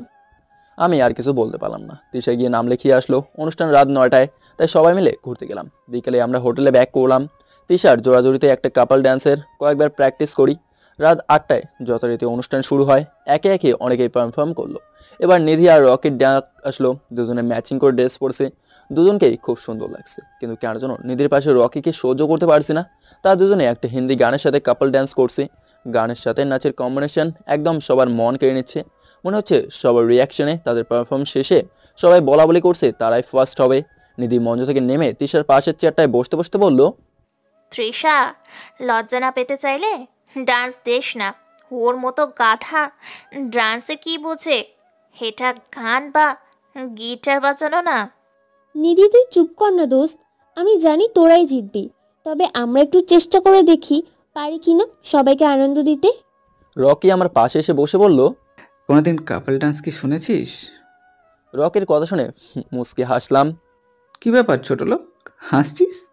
হাসবো না কি করবো? আমি তো বলিনি আমি কাপল ডান্স দেবো, কিন্তু তিশার জোড়াজুড়িতে না করতে পারেনি। তুমি জিতবে। আরেকটা কথা, যদি তুমি হেরে যাও। What a jokes! কি বলছি? আজ পর্যন্ত কলেজের কোনো কম্পিটিশনে আমি হারিনি। আচ্ছা, যদি হেরে যাও? যদি হেরে যাই তাহলে তুই যা বলবি তাই করব। ও আচ্ছা, বেশি কিছু করতে হবে না, তিশার কাছে ক্ষমা চাইবে। আচ্ছা, ক্ষমা চাই। আর তুই হেরে গেলে সবার সামনে কান ধরে বসবি আর উঠবি। এই রকি, এসব কি বলছো? তুই চুপ কর তিশা, রকি ঠিকই বলেছে। রাজ হেরে গেলে সে কান ধরে, আমরা যারা যারা ঘুরতে এসেছি হোটেলে গিয়ে সবার সামনে কান ধরে বসবে। এমন সময় মঞ্চ থেকে আমাদের ডাক আসলো। তিশার আমি মঞ্চে উঠে রকি আর নিধির দিকে তাকালাম। দুজনে তার ছেলে একটা হাসি দিল। গান শুরু হয়ে গেল, ইংরেজি মাই হার্ট উইল গো। গানের সাথে সাথে তিশা আর আমি কাপল ডান্স দিচ্ছি। তিশাকে আজ কেন জানি রূপবতী লাগছে। মনে হচ্ছে গানের তালে তালে আমরা দুজন অন্য দুনিয়া হারিয়ে যাচ্ছি। গান শেষ হতেই দর্শকদের বাদ ভাঙা উল্লাস, বিচারকেরা একের পর এক বাহবা দিচ্ছে। আমরা নিজেরাই ভাবিনি দুজনের কম্বিনেশন এতটা সুন্দর হবে। রাত 11টার দিকে প্রতিযোগিতার রেজাল্ট যখন দেবে তখন কেন যেন হৃদ মাঝারে অজানা ভয় এসে ভিড় করতে লাগলো। যখন বলল, আমাদের ডান্স কম্পিটিশন 2021-এর প্রথম হয়েছে যে জুটি, তারা হলো রাজ এবং তিশা। সেকেন্ড হয়েছে নিধি ও রকি। তৃতীয় হয়েছে জুবান ও হ্যাপির জুটি। তিশা এই কথা শুনে সবার সামনে আনন্দে আমাকে জড়িয়ে ধরে। সবাই হাততালি দিচ্ছে। আমার কেন যেন লাগছে। তিশাকে ছাড়িয়ে বললাম, এই তিশা, সবাই দেখছে, ছাড়ো না। তিশা ছেড়ে দিয়ে বলল, সরি রাজ। এদিকে অনুষ্ঠানের পক্ষ থেকে 50,000 টাকার একটা চেক দেওয়া হলো আমাদের। অনুষ্ঠান শেষে হোটেলে ফেরার পথে নিধির দিকে তাকে দেখলাম। নিধির মুখটা মেঘলা গুমোট আকাশের ন্যায় হয়ে আছে। আর রকি সকলের সামনে তিশার কাছে যখন ক্ষমা চায় তখন নিধির মুখটা দেখার মতো ছিল। এদিকে রাতটা পার হলো। পরের দিন সকালে তিশাকে বলি, তিশা, এই টাকাটা আমি এখানে দুস্থদের মাঝে দান করে দিতে চাই, তোমার কোনো আপত্তি আছে? টাকাটা একটা ছোট্ট মেয়ের হার্টের সমস্যা ছিল, জানতে পেরে তাদের দিয়ে আসি। রাতে সেখান থেকে যখন সবাই ঢাকায় বাস ধরি তখন নিধি আমার পাশেই বসে। তিশা নিধিকে বলেছিল, নিধি, আমি রাজের পাশে বসি, তুই রকির পাশে বস। তোদের দুজনকে বসতে দেই আর তোরা প্রেম কর। আমি ছোট লোকটাকে শান্তিতে থাকতে দিব না। আর কাল তুই ওর সাথে ওভাবে না নাচলে আমরা জিততাম। তোর জন্য কান ধরে বসাতে পারিনি, সো আমার সিটে আমি বসবো। এদিকে নিধি বলল, এই ছোট লোক, তুই এই সাইডে বস, আমি জানলার সাইডে বসবো। ম্যাম এক কাজ করেন, আমি পেছনে চলে যাই, রকিকে এখানে এনে দেই। না, তুই এই পাশে আস। Sorry ma'am. এভাবে কথা কাটাকাটি শেষে কিছু দূর যাওয়ার পর নিধি আমার গায়ে বমি করে দেয়। তিশার উপর রাগ উঠছে, সব তিশার জন্য। এই আপনি কি করলেন এসব? বমি আসে তো বেড়াতে আসলেন কেন? যান জানলার পাশে বসেন। এখন কেন? আগে বসতে দিলে কি হতো? বমি আর শরীরে পড়তো না? আমি আর কিছু না বলে ব্যাগটা বের করে অন্য একটা জামা পরলাম। রাগে কান্না চলে আসছে। শাকচুনিটা এমন করবে ভাবতেও পারেনি। এদিকে বাস এসে গেল ঢাকায়। সেখান থেকে নিধিকে রিসিভ করতে স্যার গাড়ি পাঠায়। তিশাকে পৌঁছে দিয়ে নিধিকে বাসায় রেখে আমি চলে আসি। পরের দিন মোটামুটি রেস্টের মাঝেই থাকি। বিকেলে আম্মুর সাথে কথা শেষ হলে কমান্ডার স্যার ফোন দেয় আমাকে সন্ধ্যায় যেতে বলে কথা বলার জন্য। সন্ধ্যায় কমান্ডার স্যারের রুমে যেতেই স্যার বলল, রাজ, ট্যুর কেমন হলো? জি স্যার ভালো। জানো রাজ, তোমাকে আমাদের স্যার অনেক বিশ্বাস করে। বুঝতে পারছি, তুমি স্যারের বিশ্বাসের মর্যাদা রেখো। জি স্যার অবশ্যই। শোনো, যে কারণে ডাকা, পরশু থেকে তোমাকে সশস্ত্র বাহিনীর প্রতিযোগিতা 2021-এর জন্য প্রিপারেশন নিতে হবে। তাই বলছি, পরশু থেকে ট্রেনিংয়ে লেগে পড়ো। এবার কিন্তু আমাদের টিমকে বেশি মেডেল নিতেই হবে। এছাড়া টাঙ্গাইল ক্যান্টনমেন্টের স্পেশাল ফোর্স রয়েছে। জি স্যার ইনশাল্লাহ। আচ্ছা, যাও তাহলে। আমি স্যারের রুম থেকে বের হয়ে হাঁটছি, এমন সময় অচেনা নাম্বার থেকে কল আসলো। ধরলাম না, রুমে শুয়ে আছি। কয়েকবার রিং হতেই ফোনটা রিসিভ করতে ওপাশ থেকে বলল, রাজ, কেমন আছো? আপনি কি? আপনাকে তো চিনতে পারলাম না। আমাকে চেনোনি? আমি তামান্না। ও আচ্ছা, কিসের জন্য ফোন দিয়েছেন জানতে পারি? নাকি আরও কোনো ধরনের অপমান করার বাকি আছে? রাজ, প্লিজ সেদিনের কথা কেন তুলছো? আমি সত্যিই লজ্জিত। আচ্ছা বাদ দেন, আপনি আরও কোনো কথা আছে নয়তো ফোন রাখলাম।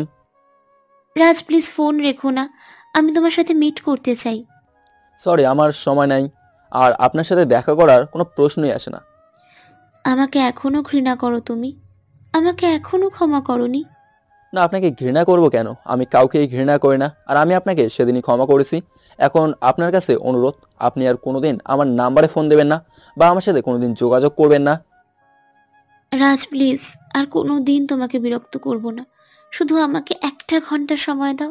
কাল তো শুক্রবার, প্লিজ না করো না। আচ্ছা ঠিক আছে, কাল ক্যাফেতে দেখা হবে বিকাল 3টায়। সত্যি বলছো? তুমি আমার সাথে মিট করবে? হ্যাঁ, মিথ্যা কেন বলবো। এখন রাখছি। ফোনটা রেখে এসে নামাজ পড়ে ফেসবুক আইডিটা অন করতেই দেখি একটা মেয়ের অনেকগুলো মেসেজ। সে সব আর সিন করা হলো না। পোস্ট করলাম ছোট্ট করে মনের অনুভূতি প্রকাশের অভিব্যক্তি। একটা বিষণ্ণময় বিকেল, অভিমানী তুমি, কারণ এসে দাঁড়িয়ে অপেক্ষামান। তখন ঝুম বৃষ্টি নামলো, আর সেই বৃষ্টিতে সারা শহর খুঁজে তোমার অনিমেষ কালো চুলের খোপায় বেলি ফুলের মালা এঁটে দিয়ে যদি বলি ভালোবাসি আমার রাজকুমারী, তুমি কি তখনও অভিমান করে থাকবে? নাকি মুচকি হেসে শাড়ির আঁচলটা দিয়ে আমার ভেজা চুলগুলো মুছে দিয়ে বলবে ভালোবাসি তোমায়? পোস্ট করে অফলাইনে চলে গেলাম। মাথা ঝিম ধরে আছে, কখন যে ঘুমিয়ে গেছে খেয়াল নেই। পরের দিন বিকালে নীল পাঞ্জাবিটা গায়ে চেপে রওনা দেই ক্যাফের উদ্দেশ্যে। ক্যাফের ভেতরে যেতে দেখি কোনায় একটা মেয়ে কালো পাড়ের নীল তাঁতের শাড়ি পরে বসে আছে। মেয়েটাকে দূর থেকে দেখেও চিনতে অসুবিধা হলো না, এটা তামান্না। যতই পা বাড়াচ্ছি তখনই বুকের ভেতরটা কেমন করে উঠছে। অতীতের কথাগুলো এখনো মনে পড়ছে। তামান্নার পাশে গিয়ে বসতে সে বলল, আসতে কোনো কষ্ট হয়নি তো তোমার? না, কি জন্য ডেকেছো? রাজ, সরি সেদিনের জন্য। সেদিন আমি বুঝতে পারিনি।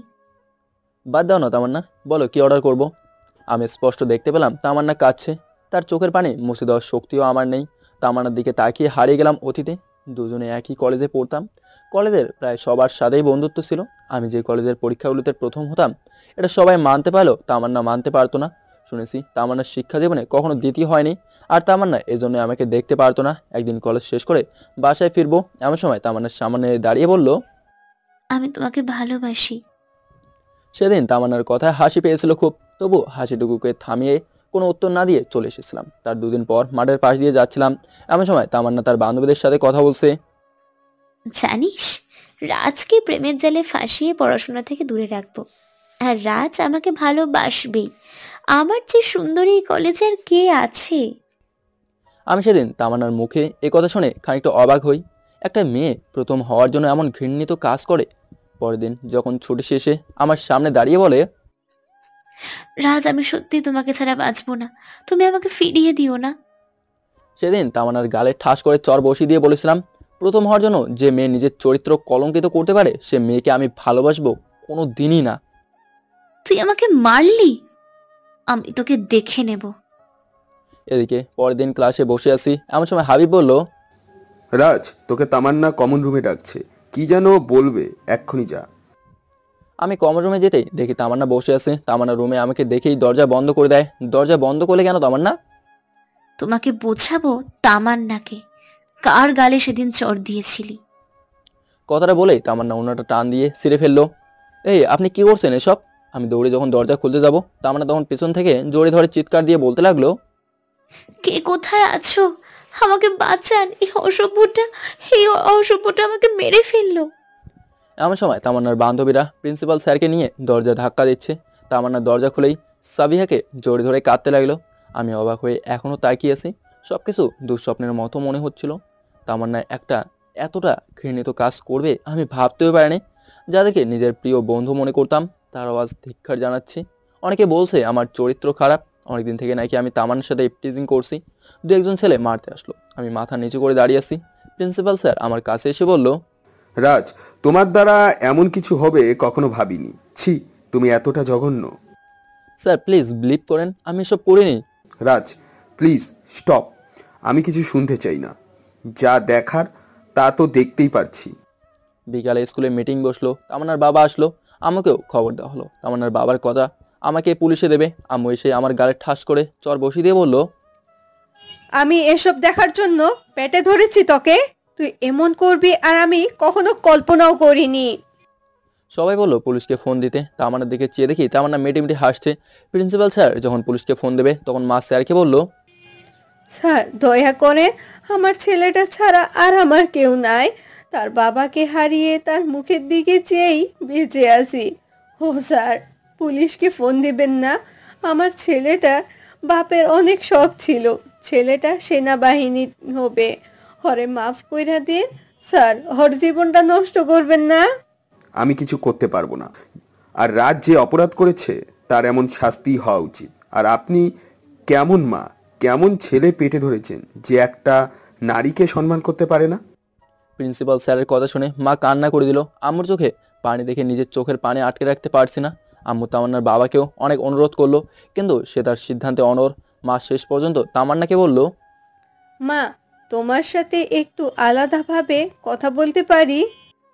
কি বলবেন এখানেই বলে। মা, 5 মিনিটের বেশি কিচ্ছু বলবো না। আচ্ছা চলে। মা তামান্নাকে পাশের রুমে নিয়ে গিয়ে বলল, জানো মা, বছর খানেক আগে রাজের বাবা মারা গেছে। ছোট্ট একটা বোন আছে। ওকে নিয়ে ওর বাবার অনেক স্বপ্ন ছিল। তুমি আমার ছেলেটার জীবনটাকে নষ্ট করো না। আমি একটা মা হয়ে তোমার পায়ে পড়ছি, আমার ছেলেটাকে ক্ষমা করে দাও। এ কি করছেন? শোনেন, ক্ষমা করতে পারি একটাই শর্তে, আপনার ছেলেকে নিয়ে এই শহর ছেড়ে চলে যেতে পারেন। আর কোনোদিন যেন ওর মতো লুচ্চাকে আমি সামনে না দেখি। আচ্ছা মা, তাই হবে। তামান্না অফিসে গিয়ে প্রিন্সিপাল স্যারকে বলে, স্যার, ওই কালপিণ্ডকে টিসি দিয়ে বের করে দেন। আমি চাই না আমার জন্য কারো জীবন নষ্ট হোক। তামান্না মা, কি বলছিস এসব? তোর সাথে যে এত বড় অন্যায় করলো। বাবা, আল্লাহ বিচার করবে। ক্ষমা মহৎ গুণ। পরের দিন যখন টিসি নিয়ে আসছিলাম তখন তামান্না দৌড়ে এসে আমার সামনে দাঁড়ালো। আমি মাথাটা নিচু করে যখন তার পাশ কাটিয়ে যাব তখন সে বলল, হেই লুজার, বলেছিলাম না কলেজে প্রথম আমিই হব। এখন আমার কোনো প্রতিযোগী নেই। আর তোর মতো ফকির কিনা আমাকে চড় মারে। শোন, সারা জীবন আমার নাম মনে এলে ভাববি তামান্না কে ছিল। আমি আর কিছু বলিনি। মাথাটা আকাশের দিকে তুলে মনে মনে বলছিলাম, নিশ্চয়ই আল্লাহ সর্বশক্তিমান। সেদিন সারা রাস্তায় চোখ থেকে জল গড়িয়ে পড়ছে। বাড়িতে এসে মাকে জোরে ধরে কান্না করে বলেছিলাম, মা তোমার ছেলে খারাপ না। মা মাথায় হাত বুলিয়ে সেদিন বলেছিল, জানি বাবা, আমি তোর চোখে দেখি বুঝতে পারছিলাম। এসব ভাবতে ভাবতে কখন যে চোখ ভিজে আসে খেয়াল করিনি। তামার ডাকে বাস্তবে ফিরে আমার সামনে কালো পাড়ের নীল শাড়ি পরে বসে আছে সে। চোখের কাজল আর ঠিকঠাক নেই। সময় কত অদ্ভুত। যে মেয়ে একদিন বলেছিল আমি যেন তার সামনে কখনো না যাই, আজ সেই মেয়েই কত অনুরোধ করে তার সামনে এনে বসিয়ে রাখছে। কি হলো রাজ, কি ভাবছো? কথা বলছো না যে? জানো, তোমাদের কত খুঁজেছি সেখানে গিয়ে। সবাই বলেছে তোমরা চলে গেছো। কোথায় গিয়েছো সেটা নাকি কাউকে বলে যাওনি। যেন তোমাকে এক প্রকার হন্য হয়ে খুঁজেছি। আমি ঠান্ডা হয়ে যাওয়া কফির মগে ঠোঁট ডুবিয়ে বললাম, এত খোঁজার কি আছে? তুমি তো চেয়েছো আমি তোমার দৃষ্টির অগোচরে থাকি। রাজ, তুমি চলে যাবার পর আমি জীবনের মানে বুঝেছি কষ্টার্জিত হারের মাঝেও বিজয়ের আনন্দ রয়েছে। আর যে আনন্দ তুমি উপভোগ করেছো, আমি তোমার কাছে হেরে গেছি। জানো, আল্লাহর কাছে কত সহস্রবার ক্ষমা চেয়েছি, অবশেষে তোমার দেখা। রাজ, আমাকে ক্ষমা করা যায় না? এসব কি বলছো? অতীত আবার টেনে আনছো? আমি তোমাকে সেদিনই ক্ষমা করে দিয়েছি। তুমি তোমার ভুল বুঝতে পেরেছো, এতেই অনেক। আজ তাহলে আসি। তোমাকে একটা কথা বলার ছিল। বলো। নিজের যত্ন নিও। মা আর তোমার বোন কেমন আছে? একদিন মায়ের কাছে নিয়ে যেও তো। আচ্ছা, এবার ওঠা যাক। চলো। তামান্না গাড়িতে বসে ভাবছে সে কিভাবে বলবে যার সাথে এত বড় অন্যায় করছে সেই মানুষটাকেই সে ভালোবাসে। এদিকে তামান্না কোয়ার্টারে নামিয়ে দেওয়ার সময় নিধি দূর থেকে আমাকে আর তামান্নাকে দেখতে পায়। তামান্না আমাকে নামিয়ে দিয়ে গাড়ি করে চলে যায়। রুমে এসে ফ্রেশ হয়ে শুয়ে আসি। এমন সময় ফোনটা বেজে ওঠে। ফোনের দিকে তাকাতে দেখে আননোন নাম্বার। ফোন রিসিভ করে সালাম দিলাম। ওপাশ থেকে সালামের জবাব দিতে বললাম, কে আপনি? ও, আমাকে চিনতে পারেনি লুচ্চা? কে আপনি? এসব কি বলছেন? এই, তুই চিনিস না আমাকে? আর কত মেয়ের জীবন নষ্ট করবি? আমার তো সব দেখে নিয়েছিস। নিধি ম্যাডাম, কি বলছেন এসব? এই, তুই চুপ কর। আমি তোকে প্রথম দিনই চিনে ফেলেছি, আর কোনো মেয়ের জীবন নষ্ট করতে দিব না আমি। আশ্চর্য ম্যাম, কি বলছেন এসব? আমি কার জীবন নষ্ট করলাম? কেন? আমার জীবন নষ্ট করিসনি? আমার সব দেখে নিসনি? আমার বান্ধবী তিশার সাথেও সেম কাহিনী করছিস, আজ আবার নতুন মেয়ে। ম্যাম চুপ করেন আপনি। এই, ন্যাকা সাজবি না। আজকে মেয়েটা যে নামিয়ে দিলি, আমি বুঝি দেখিনি? মেয়েটা তোকে টাটা দিয়েছিল। আপনি চুপ করবেন? নিজের মতো সবাইকে মনে করেন? বলে ফোনটা কেটে দিলাম। মাথা ব্যথা করছে। এদিকে পরের দিন রেজাল্ট বের হবে। আলহামদুলিল্লাহ পদোন্নতি হয়েছে। মাকে ফোন করে খুশির খবরটা জানালাম। সাথে মাকে বললাম দোয়া করতে। সামনে সশস্ত্র বাহিনীর অনির্বাণ সামনে রেখে প্রতিযোগিতা। এদিকে কয়েকদিন পর সশস্ত্র বাহিনীর প্রতিযোগিতা শুরু হয় আমাদের কঠোর পরিশ্রমের ফলাফলের চিত্র। আমাদের বেঙ্গল রেজিমেন্ট প্রতিযোগিতা গৌরব অর্জন করে। সাথে আমার পোশাকে কর্নেলের ব্যাস লাগিয়ে দেওয়া হয়। আনন্দে সেদিন আমার চোখ দিকে পানি আসার উপক্রম। সৃষ্টিকর্তার কাছে আমরা যা চাই তিনি আমাদের তার চেয়েও বেশি দেয়, যদি আমরা সততার নিষ্ঠার সাথে চেষ্টা করি। শেষ দিনটা আমাদের কাছে বিশেষ মর্যাদার ছিল। আমরা স্যারের কথা রাখতে পারছিলাম। প্রতিযোগিতার পরদিন নিধি তার বাবাকে বলল, বাবা, আমি একটু বের হতে চাই। তিশা ফোন করেছিল। না বাবা, ড্রাইভার নয়, আমি রাজকে নিয়ে যেতে চাই। আমি বলে দিচ্ছি তোকে ড্রাইভার নিয়ে যাবে। নিধি, রাজ এখন কর্নেল, তোমার সিকিউরিটি নয়, সো তাকে কিভাবে বলবো? তার কাজ এটা না। বাবা, আমি যা বলছি তাই, তুমি রাজকে বলো। রাজ ঠিক শুনবে। প্লিজ বাবা, না করো না। আচ্ছা, আমি রাজকে বলে দিচ্ছি, তুই রেডি হয়ে নে। নিধি রুমে এসেই তিশাকে ফোন দিয়ে বলল, আমি রাজকে নিয়ে আসছি। তোর কথা যেন ঠিক থাকে। সব বান্ধবীদের ট্রিট দিবি। সত্যি নিয়ে আসছিস? তাহলে মধুবান রেস্টুরেন্টে নিয়ে আয়। আচ্ছা ঠিক আছে, তুই রেডি থাকিস। নিধি রেডি হয়ে রুম থেকে বের না হতেই আমি গাড়ি নিয়ে বাসের সামনে দাঁড়ালাম। নিধি গাড়ি দেখে তাড়াহুড়ো করে নিচে নেমে বলল, এই ছোট লোক, আমাকে মধুবন রেস্টুরেন্টে নিয়ে যা। আর হ্যাঁ, একটা কথা মনে রাখিস, তুই যদি সেনা প্রধান হস তবুও আমার কাছে ছোট লোকই থাকবি, যার চরিত্রের কোনো ঠিক নেই। নিধির কথা শুনে মুচকি হাসলাম। গাড়ি করে নিধিকে যখন রেস্টুরেন্টে নামিয়ে দিয়ে এসে পড়বো এমন সময় তিশা বলল, রাজ, কোথায় যাচ্ছ? ভেতরে আসো। তিশার কথা শুনে নিধি অনেকটা অবাক হয়ে বলল, কি হচ্ছে তৃষা? ছোট লোকটা কেন ভেতরে যাবে? নিধি চুপ কর না দোস্ত। নাবিলা, ঈশিতা, আহানা সবাই এসেছে। সো লেট করিস না। তোদের যা ইচ্ছা আজ খাওয়াবো। আজ আমি অনেক হ্যাপি। নিধি অবাক হয়ে দাঁড়িয়ে আছে, কি হচ্ছে বুঝতে পারছে না। তিশা নিধি আর আমাকে নিয়ে রেস্টুরেন্টে পার্টি শুরু করে দিল। রুমটা খুব সুন্দর করে সাজানো। আমি যেতে তিশা আমার হাতটা ধরে বলল, হ্যালো গাইস, আজ পার্টি হচ্ছে আমার বন্ধু রাজের জন্য। সে চাকরি জীবনে পদোন্নতি পেয়েছে, আর সাথে সশস্ত্র বাহিনী প্রতিযোগিতায় তার রেজিমেন্ট প্রথম হয়েছে। আজ আমরা সবাই আনন্দ করব, আর এই খুশি দিনে রাজ আমাদের গান শোনাবে। তিশার কথা শুনে নিধির গা জ্বলছে। তৃষা শেষ পর্যন্ত এই চরিত্রহীনটার জন্য এত বড় আয়োজন করলো। তৃষা হয়তো জানে না ও কি করছে। কি হলো রাজ, কেক কাটো। আমি ভাবতেও পারিনি আমার জন্য এমন কিছু অপেক্ষা করছে। কেকটা কেটে তিশাকে খাইয়ে দিলাম। তিশা সেই কেকটাই আমাকে খাইয়ে দিল। নিধির দিকে তাকিয়ে দেখি নিধির চোখ দিয়ে আগুন বের হচ্ছে, মনে হচ্ছে আমাকে কাঁচাই খেয়ে ফেলবে।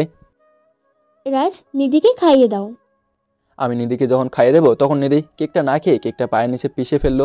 রুমটা মুহূর্তে নীরব থেকে আরো নিস্তব্ধ হয়ে গেল। সবাই অবাক হয়ে নিধির দিকে তাকিয়ে আছে। তিশা নিধির এমন কর্মকাণ্ডে রাগান্বিত হয়ে বলল, নিধি, তুই কেকটা ফেলে দিলি কেন?